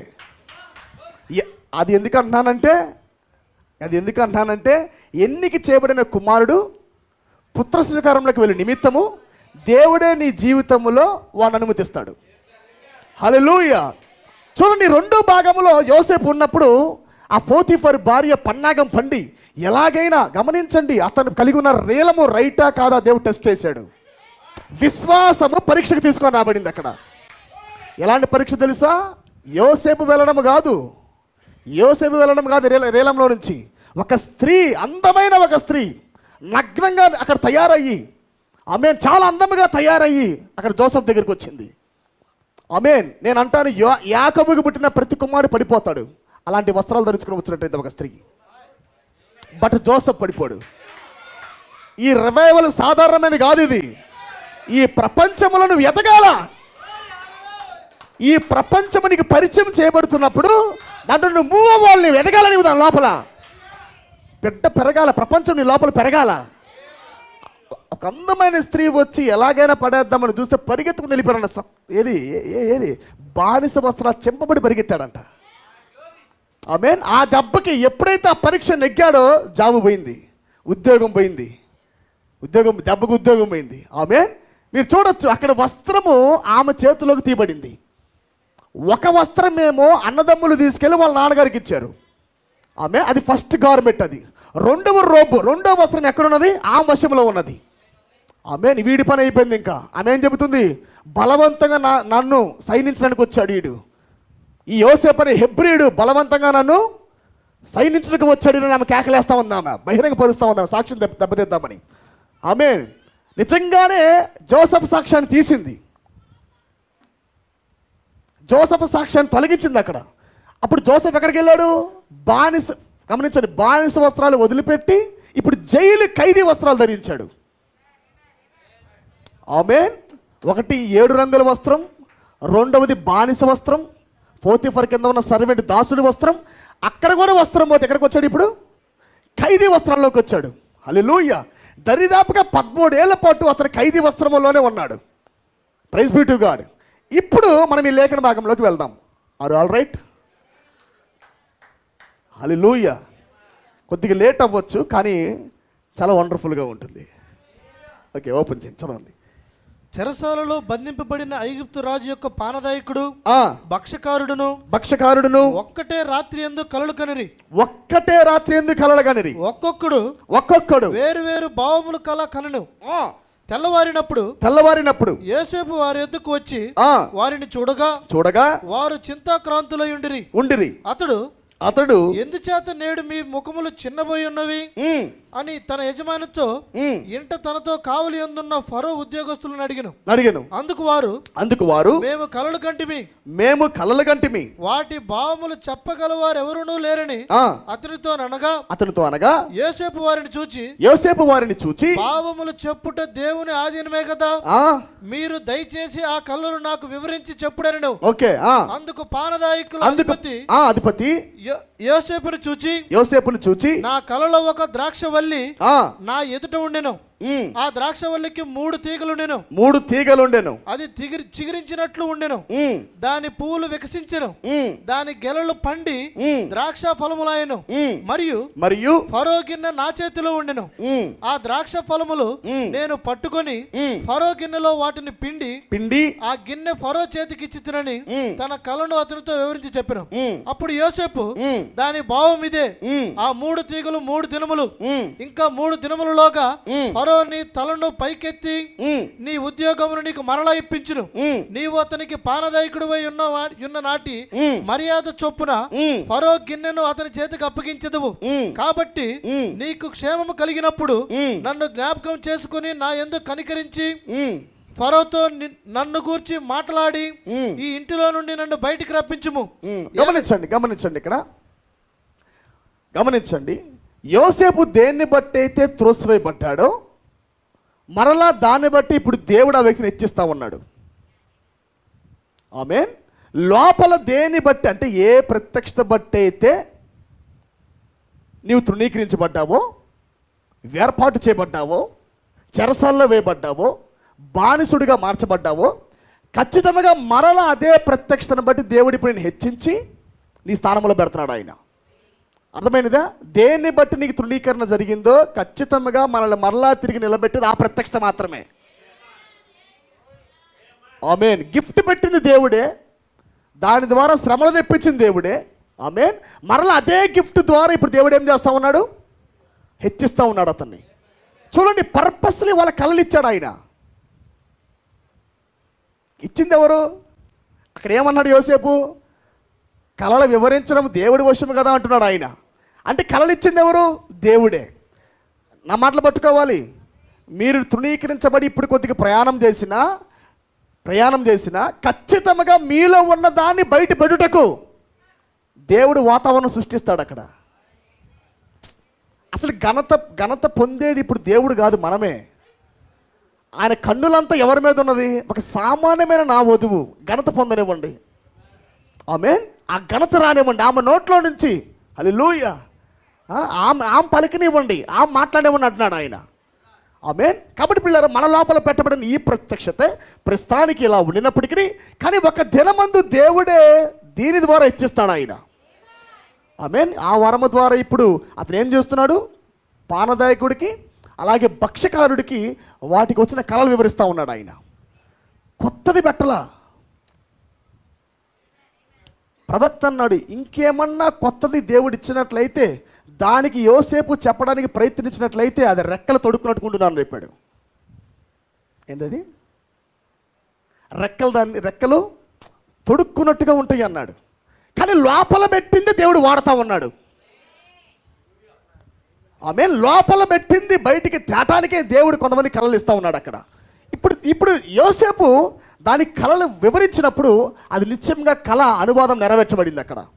వాక్యానికి సంపూర్ణంగా అనువాదం చెప్పేవాడు ప్రవక్తేనా? ఆమేన్. మేనే టెకెలు ఫార్సిన్. ఆ ఒక్క మాటకి అనువాదం చెప్పాలంటే ప్రవక్త రావాల్సిందే. కళలు భావాలు చెప్పాలంటే, ఇంకో మాట చెప్పాలంటే కళగని అది సింబాలిక్ ఫామ్లో ఇచ్చాడు ఆయన. దీంట్లో ఈయన జ్ఞాని. ఈ సింబాలిక్ ఫామ్లో వివరించే విషయంలో జ్ఞాని. ఎందుకు? గ్రంథం తెరవబడింది కనుక. ఆమేన్. గ్రంథము తెరవబడింది కదా, 7 ఉరుములు లోపల ఉన్నాయి కనుక. నా మాట నమ్ముతున్నారా? రిటర్న్ ఓడి విడిపించదు. రాయబడిన వాక్యం విడుదలివ్వదు. రాయబడిన వాక్యం దగ్గర అనువాదాలు లేవు. ఈ 3వ ఈడ్పు అనేది రాయబడిన వాక్యం బయలుపరిచేది. ఆమేన్.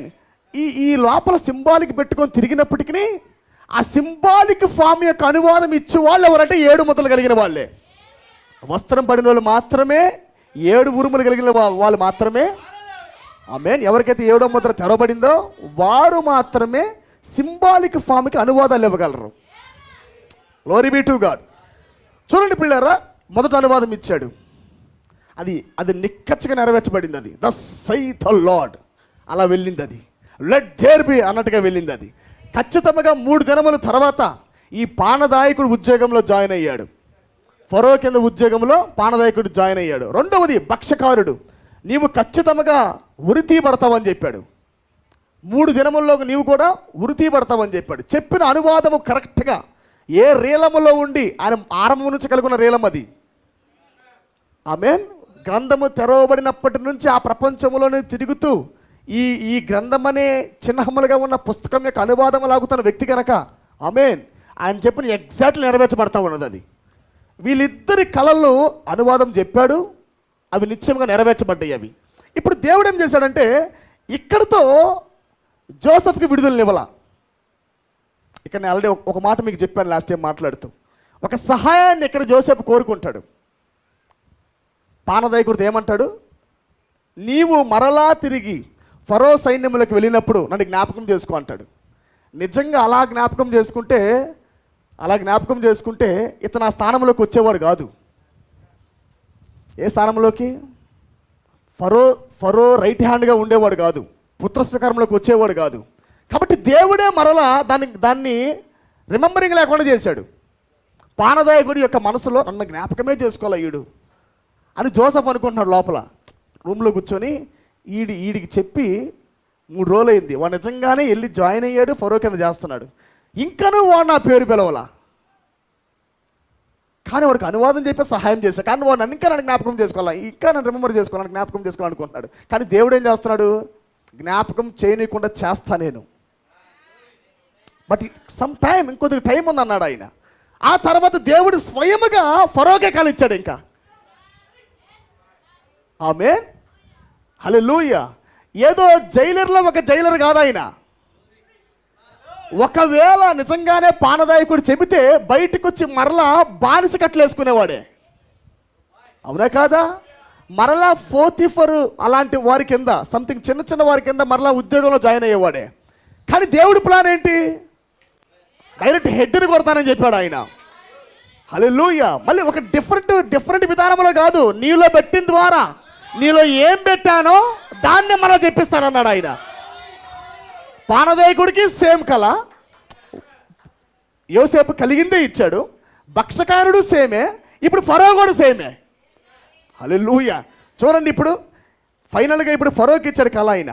2 ఏళ్ళు గడిచిన తర్వాత ఫరో ఒక కల కనెను. అందులో అతడు ఏటి దగ్గర నిలిచి ఉండగా చూపునకు అందమైనవి బలిసినవినైనా 7 ఆవులు ఏటిలో నుండి పైకి వచ్చుచు జమ్ములో మేయిచుండెను. వాటి తరువాత చూపునకు వికారమై చిక్కిపోయిన మరి 7 ఆవులు ఏటిలో నుండి పైకి వచ్చుచు ఏటి ఒడ్డున ఆ ఆవుల దగ్గర నిలిచి ఉండెను. అప్పుడు చూపునకు వికారమైన చిక్కిపోయిన ఆ ఆవులు చూపునకు అందమైన బలిసిన ఆవులను తినివేయుచుండెను. అంతలో ఫరో మేల్కొనెను. అతడు నిద్రించి రెండవసారి కలగనెను. మరలా రెండోసారి కలగనేను. అందులో మంచి పుష్టిగల 7 వెన్నులు ఒక్క దంటున పుట్టుచుండెను. మరియు తూర్పు గాలి చేత చెడిపోయిన 7 పీల వెన్నులు వాటి తరువాత మొలిచెను. అప్పుడు నిండైన పుష్టిగల ఆ 7 వెన్నులను ఆ పీల వెన్నులు మృంగివేసెను. అంతలో ఫరో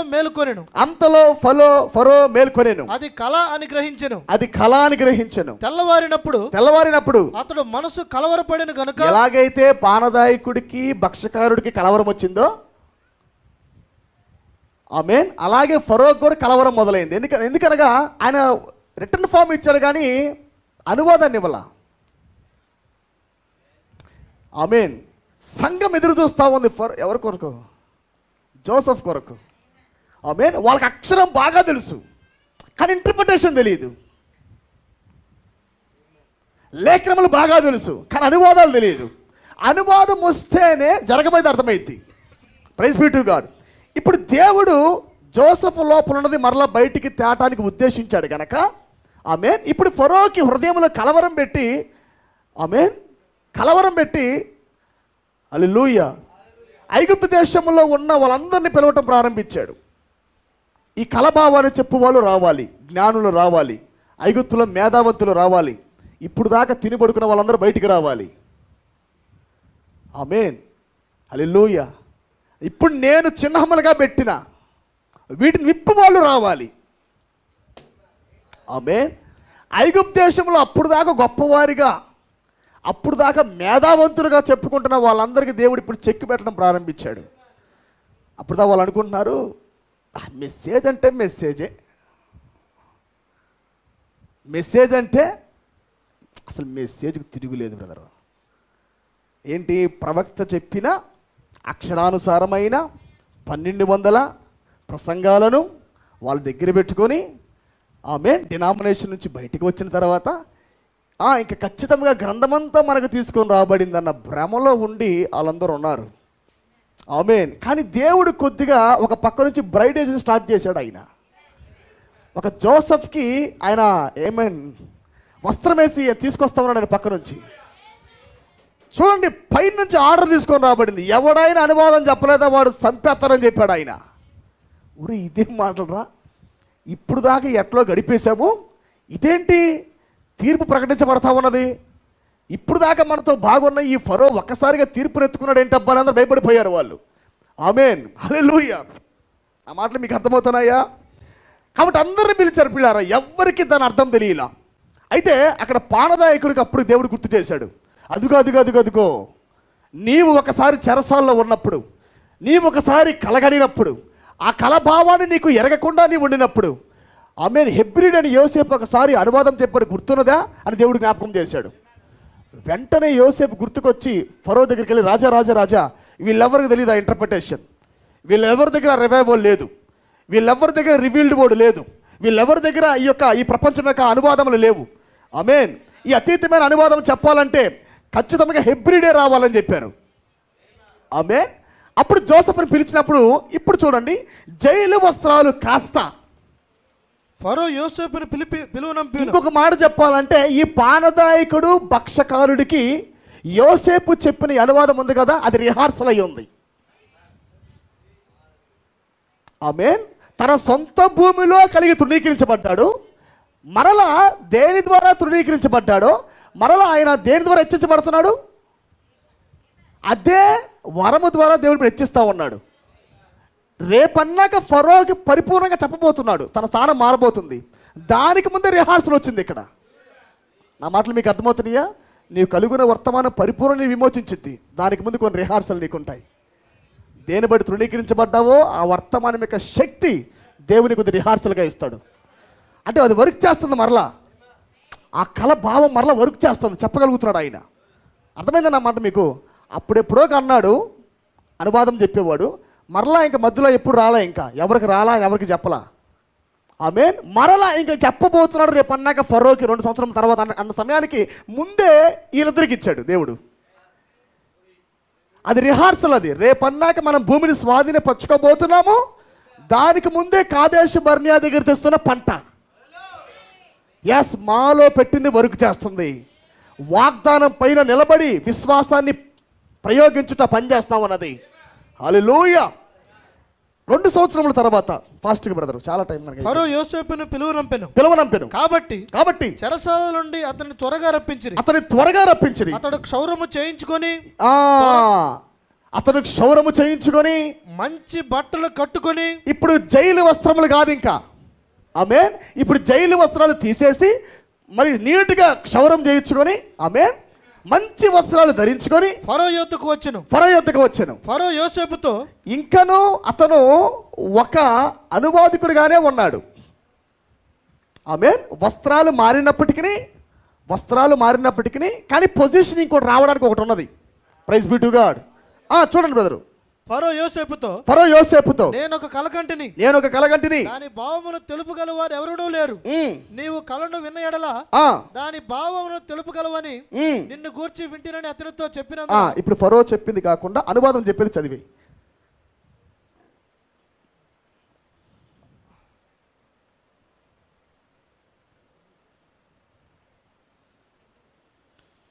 చిక్కిపోయిన వికారముగా ఉన్న ఆవులు బలిసిన మొదటి 7 ఆవులను తినివేసెను.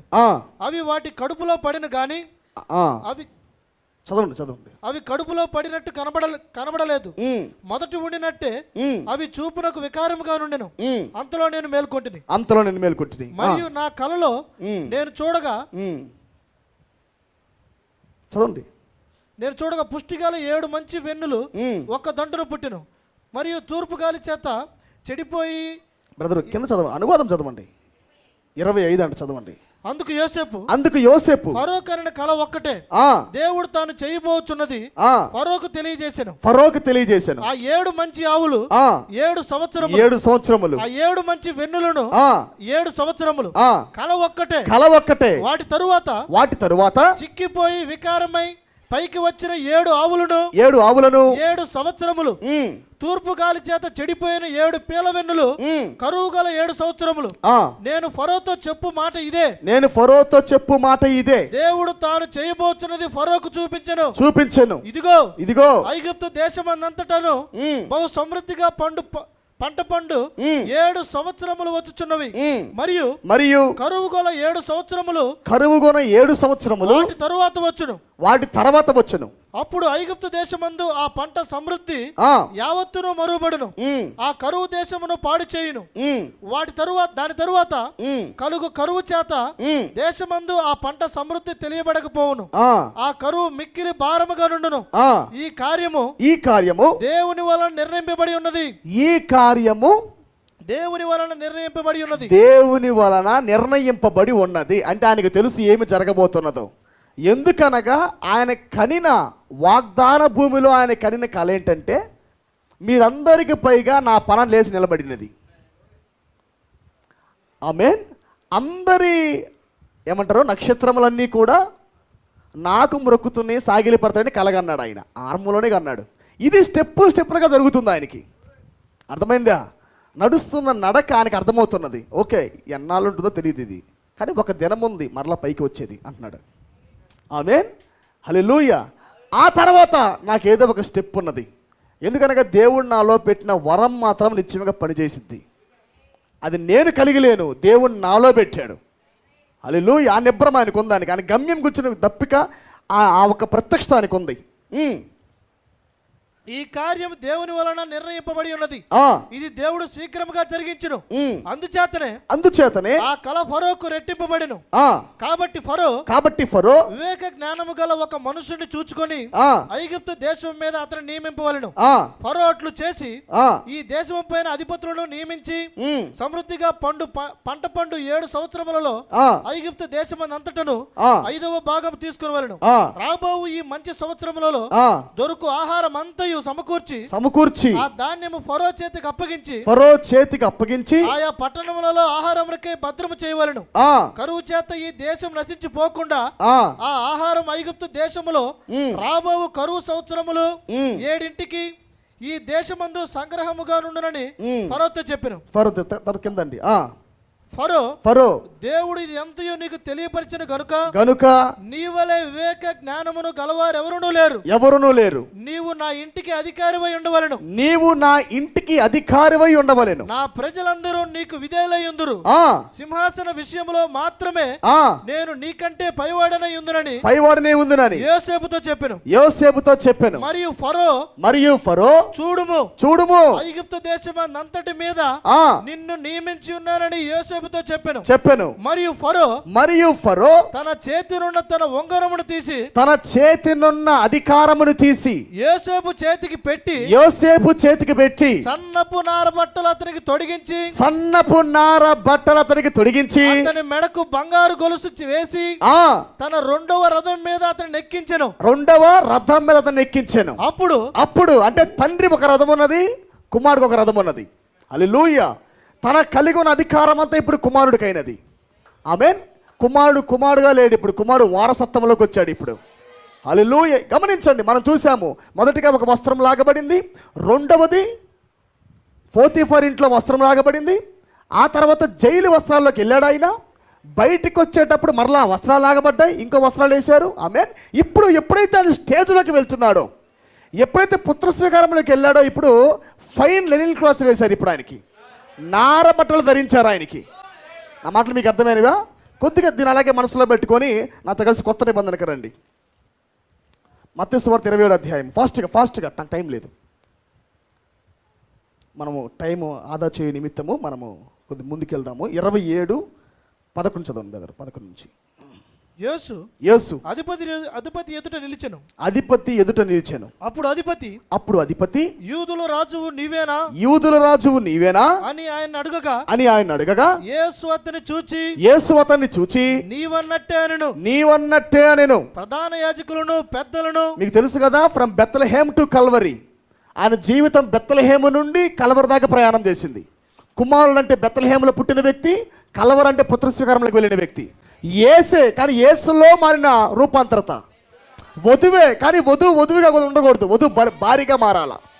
కుమారుడు ఉండకూడదు, పుత్రస్వీకారంలోకి వెళ్ళాలా. ఫ్రమ్ బెత్లెహేమ్ టు కల్వరి మన జీవితం అన్నది. హల్లెలూయా.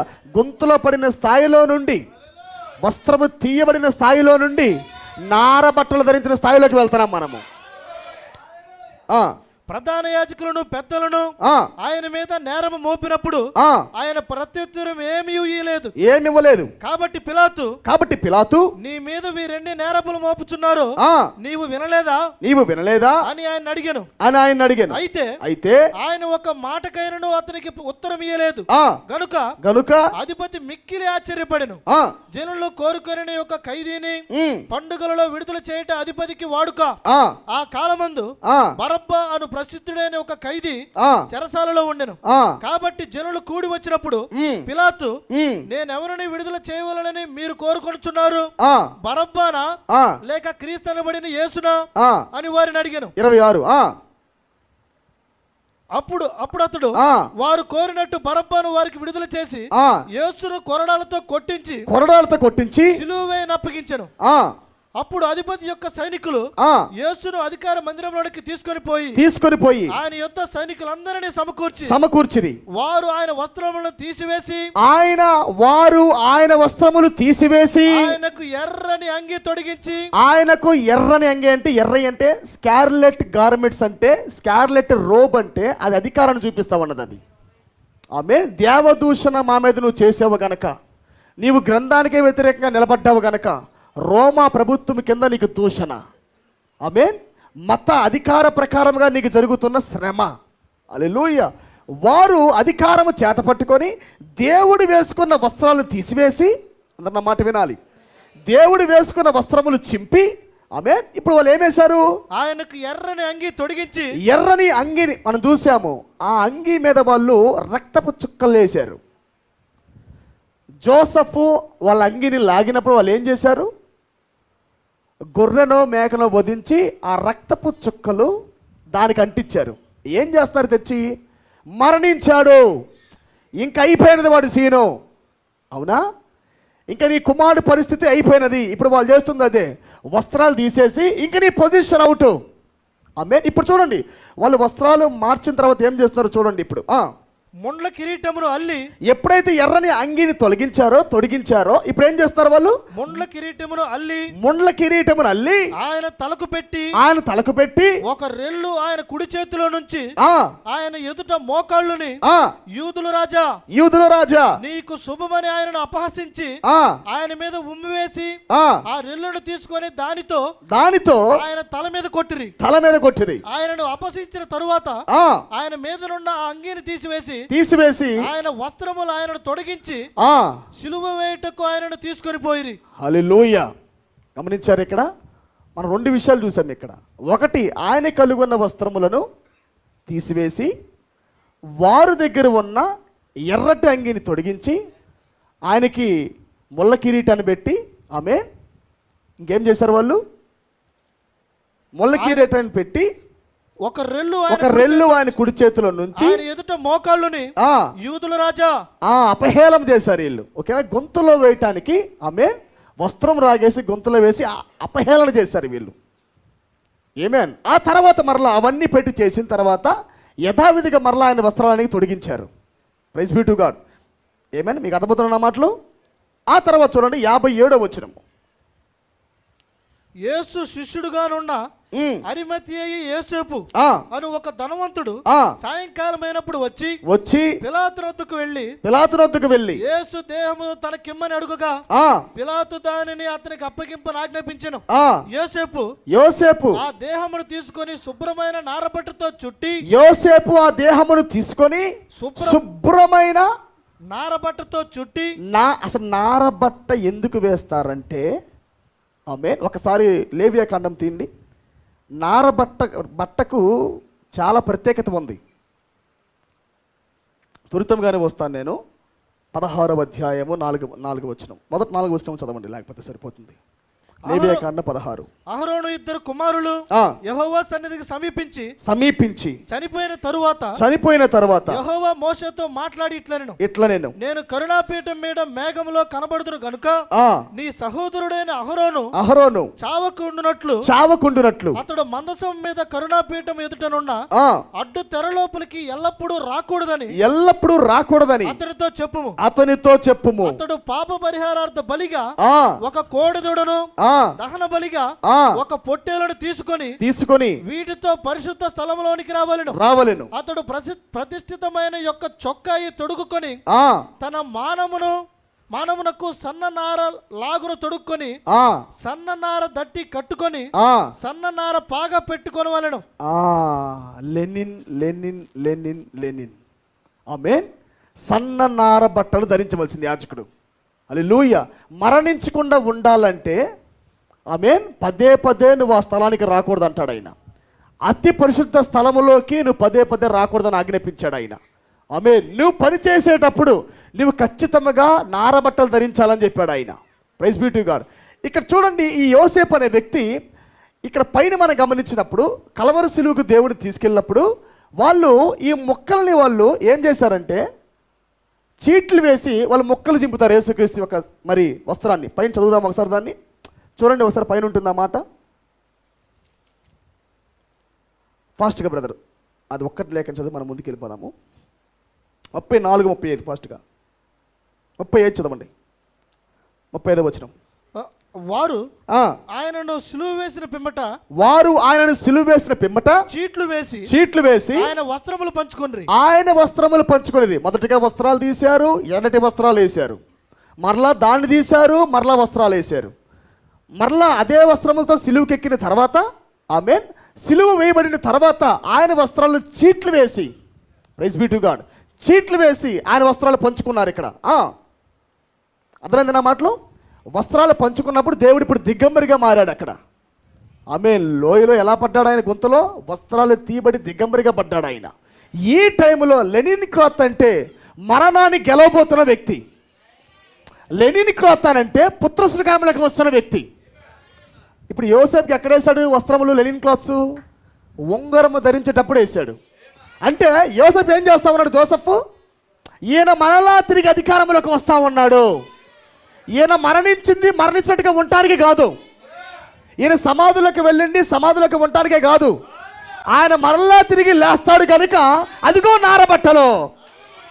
అర్థమైందా? నారబట్టలు ధరించేది పుత్ర స్వీకారములకు వెళ్ళిన వ్యక్తికి, అధికారము చలాయించబోతున్న వ్యక్తి. Praise be to God. మరలా వచ్చి ఈయన చేతికి ఉంగరం ఇవ్వబోతుంది కనుక, పరిపాలించబోతున్నాడు కనుక, ఈయన కూడా మరి గుర్రం ఎక్కి స్వారీ చేయబోతున్నాడు కనుక, ప్రైజ్ బీ టు గాడ్. ఆ బయలుపాటు కలిగిన వాడే ఈ యొక్క యోసేపు నారబట్టలు ప్రభువుకు ధరించాడు. ఆమేన్. వస్త్రములు దేహం తీసుకొని నారబట్టలు ధరించి, ఇప్పుడు చూడండి దాని కింద చూడండి, తాను రాతిలో తొలపించుకొనిన క్రొత్త సమాధిలో దానిని ఉంచి సమాధి ద్వారమునకు పెద్ద రాయి బోర్లించి వెళ్ళిపోయిన. హల్లెలూయా. క్రొత్త సమాధిలో దేవుని పెట్టారు. ఆమేన్. Praise be to God. ఆ సమాధిలోంచి మరలా ప్రభు లేవబోతున్నాడు కనుక దానికి ముందు ఎవరు పెట్టబడలా. ఆమేన్. ఏ న్యూ టామ్ మనం తెలుగులో కొత్త సమాధి. ఆమేన్. మన సమాధి కూడా ఖాళీగానే ఉంది, మన న్యూ టాంబ్ కూడా ఖాళీగానే ఉన్నది. ఆ యోసేపు ఏం చేస్తున్నాడంటే తన కొరకు సమాధి చేసుకున్నాడు, కానీ దాంట్లో యేసుని పెట్టారు. మనం అలాగే పెట్టాం. పుట్టిన ప్రతి ఒక్కరికి సమాధి ఉన్నది, కానీ ఆ సమాధిలో మనం దేవుని పెట్టాం. నా మాట అర్థమైనది మీకు? ఇన్స్టెడ్ ఆఫ్ అవర్ డెడ్, మన మరణము నిమిత్తమే ప్రభు మన కొరకు మరణించాడు. నిజానికి మనము సమాధిలోకి వెళ్ళాలా. మనము హల్లెలూయా, మన పాపాల నిమిత్తము, మన అతిక్రమాల నిమిత్తం మనము నిజంగా కొట్టబడాలా. కానీ మన నిమిత్తం ప్రభువు ఒక కొత్త సమాధిలోకి వెళ్ళాడు. మనందరి సమాధిలోకి ప్రభు వెళ్ళాడు. అందుకే పౌలు సమాధిలోకి వెళ్ళి వచ్చిన తర్వాత ఆయన పౌలేమన్నాడు? మరణమాని ముళ్ళెక్కడా అన్నాడు. అంటే నా పైన, క్రీస్తు పైన కాదు, నా పైన కూడా నీకు అధికారం లేదు అన్నాడు. మరణమా నీ ముళ్ళెక్కడ, సమాధి నీ విజయం ఎక్కడ అంటే నా సమాధిలోకి దేవుడు వెళ్ళి దాన్ని గెలిచి వచ్చాడని చెప్పాడు ఆయన. వ్యక్తిగతమైన ప్రత్యక్షతది.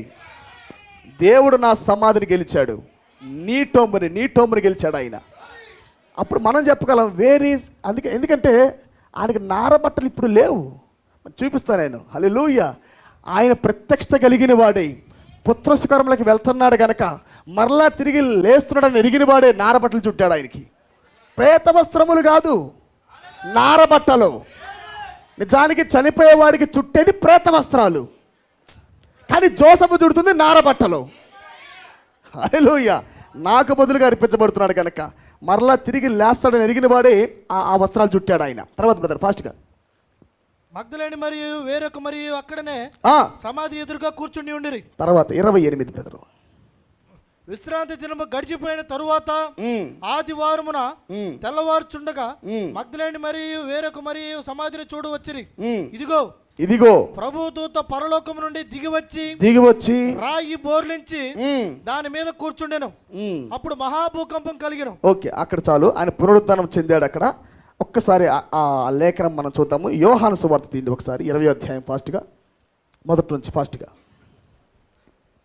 ఆదివారం ఇంకను చీకటిగా ఉన్నప్పుడు మగ్దలేని మరియా పెందలకాడ సమాధి యొద్దకు వచ్చి సమాధి మీద ఉండిన రాయి తీయబడి ఉండట చూచెను. గనుక ఆమె పరిగెత్తి సీమోను పేతురు వద్దకు యేసు ప్రేమించిన ఆ మరి యొక్క శిష్యుని యొద్దకు వచ్చి ప్రభువును సమాధిలో నుండి ఎత్తుకుని పోయిరి. ఆయనను ఎక్కడ ఉంచిరో ఎరుగుమని చెప్పాను. కాబట్టి పేతురును ఆ శిష్యుడును బయలుదేరి సమాధి యొద్దకు వచ్చిరి. వారిద్దరు కూడి పరిగెత్తుచుండగా ఆ శిష్యుడు పేతురు కంటే త్వరగా పరిగెత్తి ముందుగా సమాధికి వచ్చి వంగి నారబట్టలు పడి ఉండుట చూచెను గాని అతడు సమాధిలో ప్రవేశింపలేదు.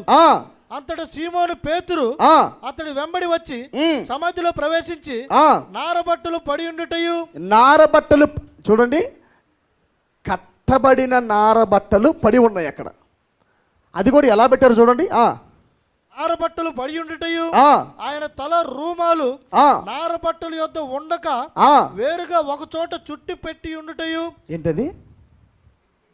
వేరొక చోట చుట్టి అంటే ఆయన రూపాంతరపరచబడి, ఇంకా నా పొజిషన్ జైలు పొజిషన్ కాదు. నేను చెరలోకి వెళ్ళా, కానీ ఇంకా నేను చెరలోనే ఉండేవాడు కాదు. నేను నాలో పెట్టబడింది నన్ను గెలిపిస్తావన్నది. మృతుల్లో నుంచి క్రీస్తులో లేపని ఆత్మ అన్నాడు ఆయన. అవునా? జోసెఫ్లో పెట్టబడిందే జోసెఫ్ను విడిపించింది, క్రీస్తులో పెట్టబడిందే క్రీస్తుని విడిపించింది. అవునా? క్రీస్తులో ఏముంది? పర్ఫెక్ట్ ఫెయిత్, ర్యాప్చరింగ్ ఫెయిత్ ఉంది. మరణాన్ని గెలిచే విశ్వాసం క్రీస్తులో ఉంది. హల్లెలూయా. ఆయనలో పెట్టబడింది తప్ప కొత్తగా నేర్చుకోలేదు ఆయన. కొత్త క్రీస్తులోకి ఏమి రాలా, ఆయన లోపలే ఉంది ఆయనకి. ఆమేన్. చూడండి, అందుకే ఈ జైల్లోకి వెళ్ళిన, జైలు చెరసాలేనా? మన వాళ్ళందరూ చెరసాల్లోనే ఉన్నారు, మన వాళ్ళందరూ జైల్లోనే ఉన్నారు. అబ్రహాం మొదలుకొని ఆదా మొదలుకొని కుడిపక్క దొంగ దాకా అందరు చెరసాలే. Praise be to God. దేవుడు ఏం చేశాడు? చెరసాల్లోకి వెళ్ళి ఆ నారబట్టలేమో శరీరంలో ఉన్నాయి, థియోఫనీ ఏమో చెరసాల్లోకి వెళ్ళింది. వెళ్ళి ఆయన మరణాన్ని గెలిచి సాతాన్ దగ్గర నుంచి ఆ తాళాలు లాక్కొని అందరినీ విడిపించాడు ఆయన. విడిపించి బయటకు వచ్చిన తర్వాత ఇప్పుడు గ్లోరిఫై బాడీగా మార్చబడి ఆమె. ఇది డౌట్ వచ్చింది వాళ్ళకి. అయినా లేచిన వాడు వస్త్రాలతో లేస్తాడు కదా. సరే, ఓకే, తిరిగి లేచాడు, నారబట్టలతో లేవాలి కదా. ఈ బట్టలు వేరుగా ఉంటావేంటి? ఆమేన్. చనిపోయినప్పుడు నారబట్టలు యోసేపు వేశాడు. ఆమేన్. ఒకవేళ దేవుడు వాగ్దాన ప్రకారంగా లేచాడంటే మరలా ఆయన ఎలా లేయాలి? నారబట్టలతో లేయాలి ఆయన. కానీ నారబట్టలు ఎలాగ ఉన్నాయి? ఒక దగ్గరేమో ఈ బాడీ ఉంది, తల బాగా ఏమో ఒక దగ్గర ఉన్నది. ఇదేంటబ్బా? Praise be to God. హల్లెలూయా. అంటే ఇప్పుడు దాకా ఎవరికి జరగనది, ఈవెన్ జోసెఫ్ కూడా జరగనది. ఇక్కడ దాకా జోసెఫ్ వచ్చాడు. నేను చెప్తా వినండి, మహిమా శరీరం పొందాలంటే దానికి ముందు మనకి నారబట్ట కావాలా. ఆమేన్. అంటే ఎత్తబాటులోకి వెళ్ళాలంటే దానికి ముందు పుత్ర స్వీకారం కావాలా. నారబట్ట అంటే పుత్ర స్వీకారం. దేవుడు పుత్ర స్వీకారాన్ని పొందిన తర్వాత ఎప్పుడైతే ఆయన గెలిచాడో, ఇప్పుడు ఎక్కడికి వెళ్ళాడు ఆయన? మహిమా శరీరంలోకి వెళ్ళాడు ఆయన. వస్త్రాలు అక్కడే ఉన్నాయి, కానీ ఇప్పుడు ఆయన మరో దేహంలో ఉన్నాడు ఆయన. ఆ తర్వాత మీరు చూడొచ్చు ఎంఐ మార్గంలో వెళ్తాడు, ఆయన మరీ కనపడతాడు, మరీ ఆయన గుర్తుపట్టదు. మనుషుడు కట్టేది కాదు, ఇంకా రూపం మారిపోయింది. He can change his mask. అప్పుడు దాకా ఆయన తన ముసుగుని మార్చలేడు. ఆమేన్. నిజంగా మన రూపం ఏంటంటే మనం అగ్నిస్తంభంగా మారగలం, మేఘస్తంభంగా మారగలం, థియోఫినిగా ఉండగలము. We can change our mask, మన ఒరిజినల్ పొజిషన్ అది. కానీ కాలంలో పడిపోయిన తర్వాత ఆమేన్, మనము ఒక వస్త్రంలోనే ఉంటున్నాం. మనము రాత్రంతా ప్రయాణం చేసి ఒక ఆత్మ కొరకు వెళ్ళుట, అవునా కాదా? టైం అంతా వెచ్చించి జక్కే దగ్గరికి వెళ్ళుట. కానీ గ్లోరిఫైడ్ బాడీలో ఉంటే సెకండ్లో ఇరుకో, సెకండ్లో ఏమేన్, సెకండ్ కూడా తక్కువే. టైం ట్రావెల్ టక టక టక టక టక టక టక టక. Praise be to God. హల్లెలూయా. అంటే ఈ గోడ ఇలాగే ఉంది, లోపలికి వస్తున్నాడు ఆయన. ఇదేంటి, వస్త్రాలు ఉన్నాయి కానీ వేసిన తలుపు వేసినట్టే ఉంది, యేసు లోపలికి వచ్చాడంట. ఇది వాళ్ళకి అర్థం కాల. ఇదేం పొజిషన్ ప్రభువా, మేము నారబట్ట అనుభవం చూసాం కానీ ఈ వస్త్రం ఏంటి? హల్లెలూయా. మేము నీవు వేసిన వస్త్రాన్ని చూసాం, ఎర్రటంగిని చూసాం, నారబట్టను చూసాం. హల్లెలూయా. ఈ అనుభవాలు మేము కొద్ది గమనిస్తూ వచ్చాం ఛాయలో. కానీ ఈ అనుభవం ఏంటి వెరైటీగా ఉన్నది? దీనికి షాడో లేదే, దీనికి పాత నిబంధన ఛాయ లేదే. హల్లెలూయా. అప్పుడు వాళ్ళకి దప్పిక పుట్టింది. I want touch the eternity. నేను ఇప్పుడు ఆ వస్త్రాన్ని తాకాలనుకున్నారు వాళ్ళు. నిత్యత్వాన్ని తాగుట, మహిమా శరీరాన్ని తాగుట, ఆ వస్త్రాలు ముట్టుట. ఆమేన్. ఇప్పుడు వాళ్ళకి దప్పిక పుట్టింది. Waiting for the promise. వాగ్దానం కొరకు మొరపెట్టుట. హల్లెలూయా. నా మాటలు మీకు అర్థమవుతున్నాయా? ఈ 5 వస్త్రాల్లో దేవుడు కూడా ప్రయాణం చేశాడు. నా మాటలు మీకు అర్థమవుతున్నాయి కదా? బైబిల్ మీరు గమనించినప్పుడు వస్త్రాలు మార్చబడి యాకోబు తన ఆశీర్వాదాలు పొందాడు. ఏసా వస్త్రాలు ధరించి ఏం పొందాడు? బ్లెస్సింగ్లు పొందాడు. వైదవ్య వస్త్రాలు వదిలిపెట్టి వేశ్య వస్త్రాలు ధరించినప్పుడు విత్తనం పొందింది. వేశ్య వస్త్రం ఎలాంటిది? అదేమో నార్మల్ వస్త్రం, అది వస్త్రములు అంత పరిచర్య ఉంది. వైదవ్య వస్త్రాలు వదిలిపెట్టి వేశ్య వస్త్రాలు పొందిందంట ఆమె. హల్లెలూయా. మీరు చూడొచ్చు యెహెజ్కేలు గ్రంథంలో నారబట్ట ధరించిన వాడు అని ఉంటుంది. ఒక్కసారి 2 లేఖనాలు చూపిస్తాను, నేను ముగిస్తాను. ఓకేనా? Are you happy? అందరూ సంతోషంగా ఉన్నారా? హల్లెలూయా. సో మీ ఏ వస్త్రంలో ఉన్నారో మీకు అర్థం అవ్వాలి, నాకు అర్థం అవ్వాలా. ఖైదీ వస్త్రాలా, బానిస వస్త్రాలా, నారబట్టలా, మహిమ శరీరమా? మహిమ శరీరం ఇంకా వెళ్ళలేదు, వెళ్దాం. అరే హ్యాపీ? సంతోషంగా ఉన్నారా మీరు? 12 యెహెజ్కేలు 12 ఫాస్ట్గా. అప్పుడు అవిసెనార పట్ట ధరించుకొని వానితో యెహోవా కెరూబు క్రిందనున్న చక్రముల మధ్యకు పోయి కెరూబుల మధ్యనున్న నిప్పులు చేతుల నుండి తీసుకొని పట్టణం మీద చల్లుమని సెలవీగా నేను చూచినంతలో అతడు లోపలికి పోయాను. అతడు లోపలికి పోగా కెరూబులు మందిరము కుడి పక్కకు నిలిచి ఉండెను, మరియు మేఘము లోపలి ఆవరణములో కమ్మి ఉండెను. ఓకేనా? మీకు చదువుకొని ఇంటికి వెళ్ళిన తర్వాత యెహెజ్కేలు గ్రంథం 10వ అధ్యాయంలో నిప్పులు చేతపట్టుకొని నారబట్టలు ధరించిన ఒక వ్యక్తి తీర్పు ఇవ్వడానికి వెళ్తూ ఉంటాడు. ఇది 9. ఇప్పుడు మరి అది 10. ఇప్పుడు 9 చదవండి. మరియు నేను చెవులార వినున్నట్లు ఆయన గట్టిగా ఈ మాటలు ప్రకటించాను. ఒక్కొక్కడు తాను హతము చేయు ఆయుధమును చేతపట్టుకొని పట్టణపు కావలి వారందరూ ఇక్కడికి రండి అనెను. అంతలో ఒక్కొక్కడు తాను హతము చేయు ఆయుధములు చేతపట్టుకొని ఉత్తర దిక్కునున్న పైగవిన మార్గముగా 6 మనుషులు వచ్చుచుండిరి. వారి మధ్య ఒకడు అవిసెనార బట్ట ధరించుకొని నడుమునకు లేకకుని సిరాబుట్టి కట్టుకొని ఉండెను. అంటే సీలింగ్ ఎంజిల్ ఎలా ఉన్నది? నారబట్ట ధరించి ఉన్నది. అడాప్షన్ మ్యాన్ ఆయన. ఆమేన్. పుత్ర స్వీకారములకి వెళ్ళిన ఈ మన ప్రధాన యాజకుడు ఆమేన్, ఆయన సీలింగ్ ఏంజల్గా ముద్రించు దూతగా వచ్చి ఎవరైతే విజ్ఞాపన ప్రార్థన చేస్తూ ఉన్నారో వారి లలాటముల మీద ముద్ర కొడతా ఉన్నాడు ఆయన. ఆమేన్. విజ్ఞాపన ప్రార్థన చేస్తున్న వారి యొక్క నొసటి మీద, లలాటముల మీద ముద్ర వేస్తూ ఉన్నాడు ఆయన. ఎవరు? ప్రభువు యేసుక్రీస్తే. సీలింగ్ ఏంజల్ ఎవరో కాదు, మన క్రీస్తే సీలింగ్ ఏంజల్. 9లో ముద్ర వేస్తున్నాడు, 10లో తీర్పిస్తా ఉంటాడు. యెహెజ్కేలు 9 ముద్రించుట, యెహెజ్కేలు 10 తీర్పునిచ్చుట. నా మాట మీకు అర్థమైందా? ఇద్దరు ఒకటే, ఆయన ఒకటే, ఈయన ఒకటే. దానియేలులో మీరు చూసినప్పుడు కూడా నారబట్ట ధరించుకొని వచ్చిన వ్యక్తి వాక్యాన్ని విప్పుతూ ఉంటాడు. ఏటి అవుతున్నా ఏటి అవుతలా మీరు చూడొచ్చు కావాలంటే. అది మొత్తం క్రీస్తు గురించే మాట్లాడబోతున్న లేఖన భాగాలు అవి. అది ప్రధాన యాజకుడి యొక్క పరిచర్యలు అవి. ఆమేన్. గొర్రెపిల్ల పరిచర్య అది. ప్రైజ్ బేటుగా సంతోషంగా ఉన్నారు మీరందరూ కూడా. వస్త్రము మారేటప్పుడు కొన్ని ఆపోజిషన్ కూడా ఉన్నది. నేను చెప్పలే, మొత్తం చెప్పను నేను. ఆకాను వస్త్రముల కొరకే వెళ్ళాడు. బబులోని వస్త్రము కొరకు ఆ వ్యక్తి ఏం చేశాడు? ఆశపడ్డాడు. బబులోనీల వస్త్రం అది. అలాగనే మరి ఎలీషా దగ్గర ఉన్న గెహజీ కూడా నయమాను వస్త్రాల కొరకు వెళ్ళాడు. అవునా? అంటే లోక వస్త్రాలు ఉన్నాయి, బ్లెస్సింగ్ గార్మెంట్స్ ఉన్నాయి. ఆమేన్, ఆమేన్. కుష్ఠరోగ వస్త్రాలు మార్చబడాలి, పాపి వస్త్రాలు మార్చబడాలి. అవునా? మనం చూసాం పరమగీతముల్లో కూడా ఆమె తన వస్త్రాలు మార్చుకున్నట్టుగా ఉన్నది. ఆమేన్. లోకం అనేది ఒక వస్త్రాలు, ఆ వస్త్రాలకు మరలా మనం వెళ్ళకూడదు. మనము బబులోని వస్త్రం ఉన్నది లోకములో, అలాగనే లోకములోనే ఈ నయమాన వస్త్రాలు ఉన్నాయి. హల్లెలూయా. కానీ పరిశుద్ధులు ఏ వస్త్రాలు ధరిస్తున్నారు? సన్నపు నారబట్టలు. ప్రకటన 19 తిండి ఒకసారి. అందరు ఇక్కడే ఉన్నారు కదా? నేను ముగిస్తున్నానులే, కంటిన్యూ చేద్దాం తర్వాత. మనసులో దీన్ని అలాగే పెట్టుకోండి, ఓకేనా? సన్నపు నారబట్టలు ఉందే బైబిల్లో. ప్రకటన 19 7, 8 చదవండి, కొద్ది అర్థంగా ఉంటుంది. 19, 7, 8. అప్పుడు గొప్ప జనసమూహపు శబ్దమును విస్తారమైన జలముల శబ్దమును బలమైన ఉరుముల శబ్దమును పోలిన ఒక స్వరము సర్వాధికారియు ప్రభువునకు మన దేవుడు ఏలుచున్నాడు, ఆయనను స్తుతించుడి. గొర్రె పిల్ల వివాహోత్సవ సమయం వచ్చి ఉన్నది. ఆయన భార్య తన్ను తాను సిద్ధపరచుకొని ఉన్నది. కనుక మనము సంతోషపడి ఉత్సాహించి ఆయనను మహిమపరచుదామని చెప్పగా వింటిని.